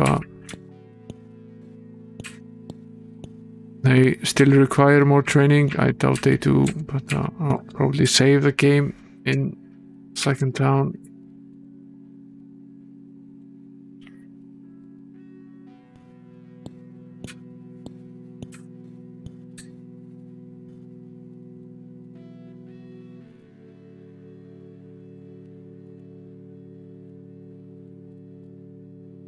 Needs 179,000 for level 11. But everyone else is at level 9. Oh, that's potentially pretty good. Let's save here outside of the training grounds. We will potentially have to go buy some more food at some point before we head out again in a week's time.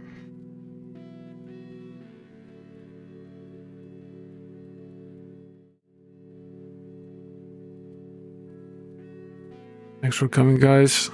Let's see if there's someone on at the moment. Actually, there is.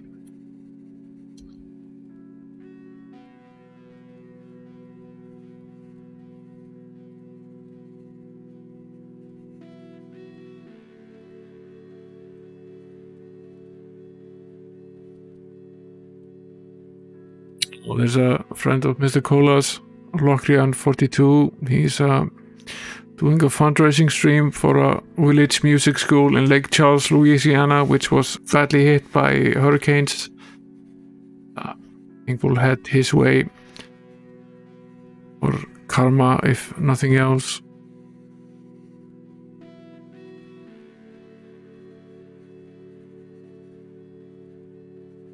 Set up the raid here. Thanks for coming, guys.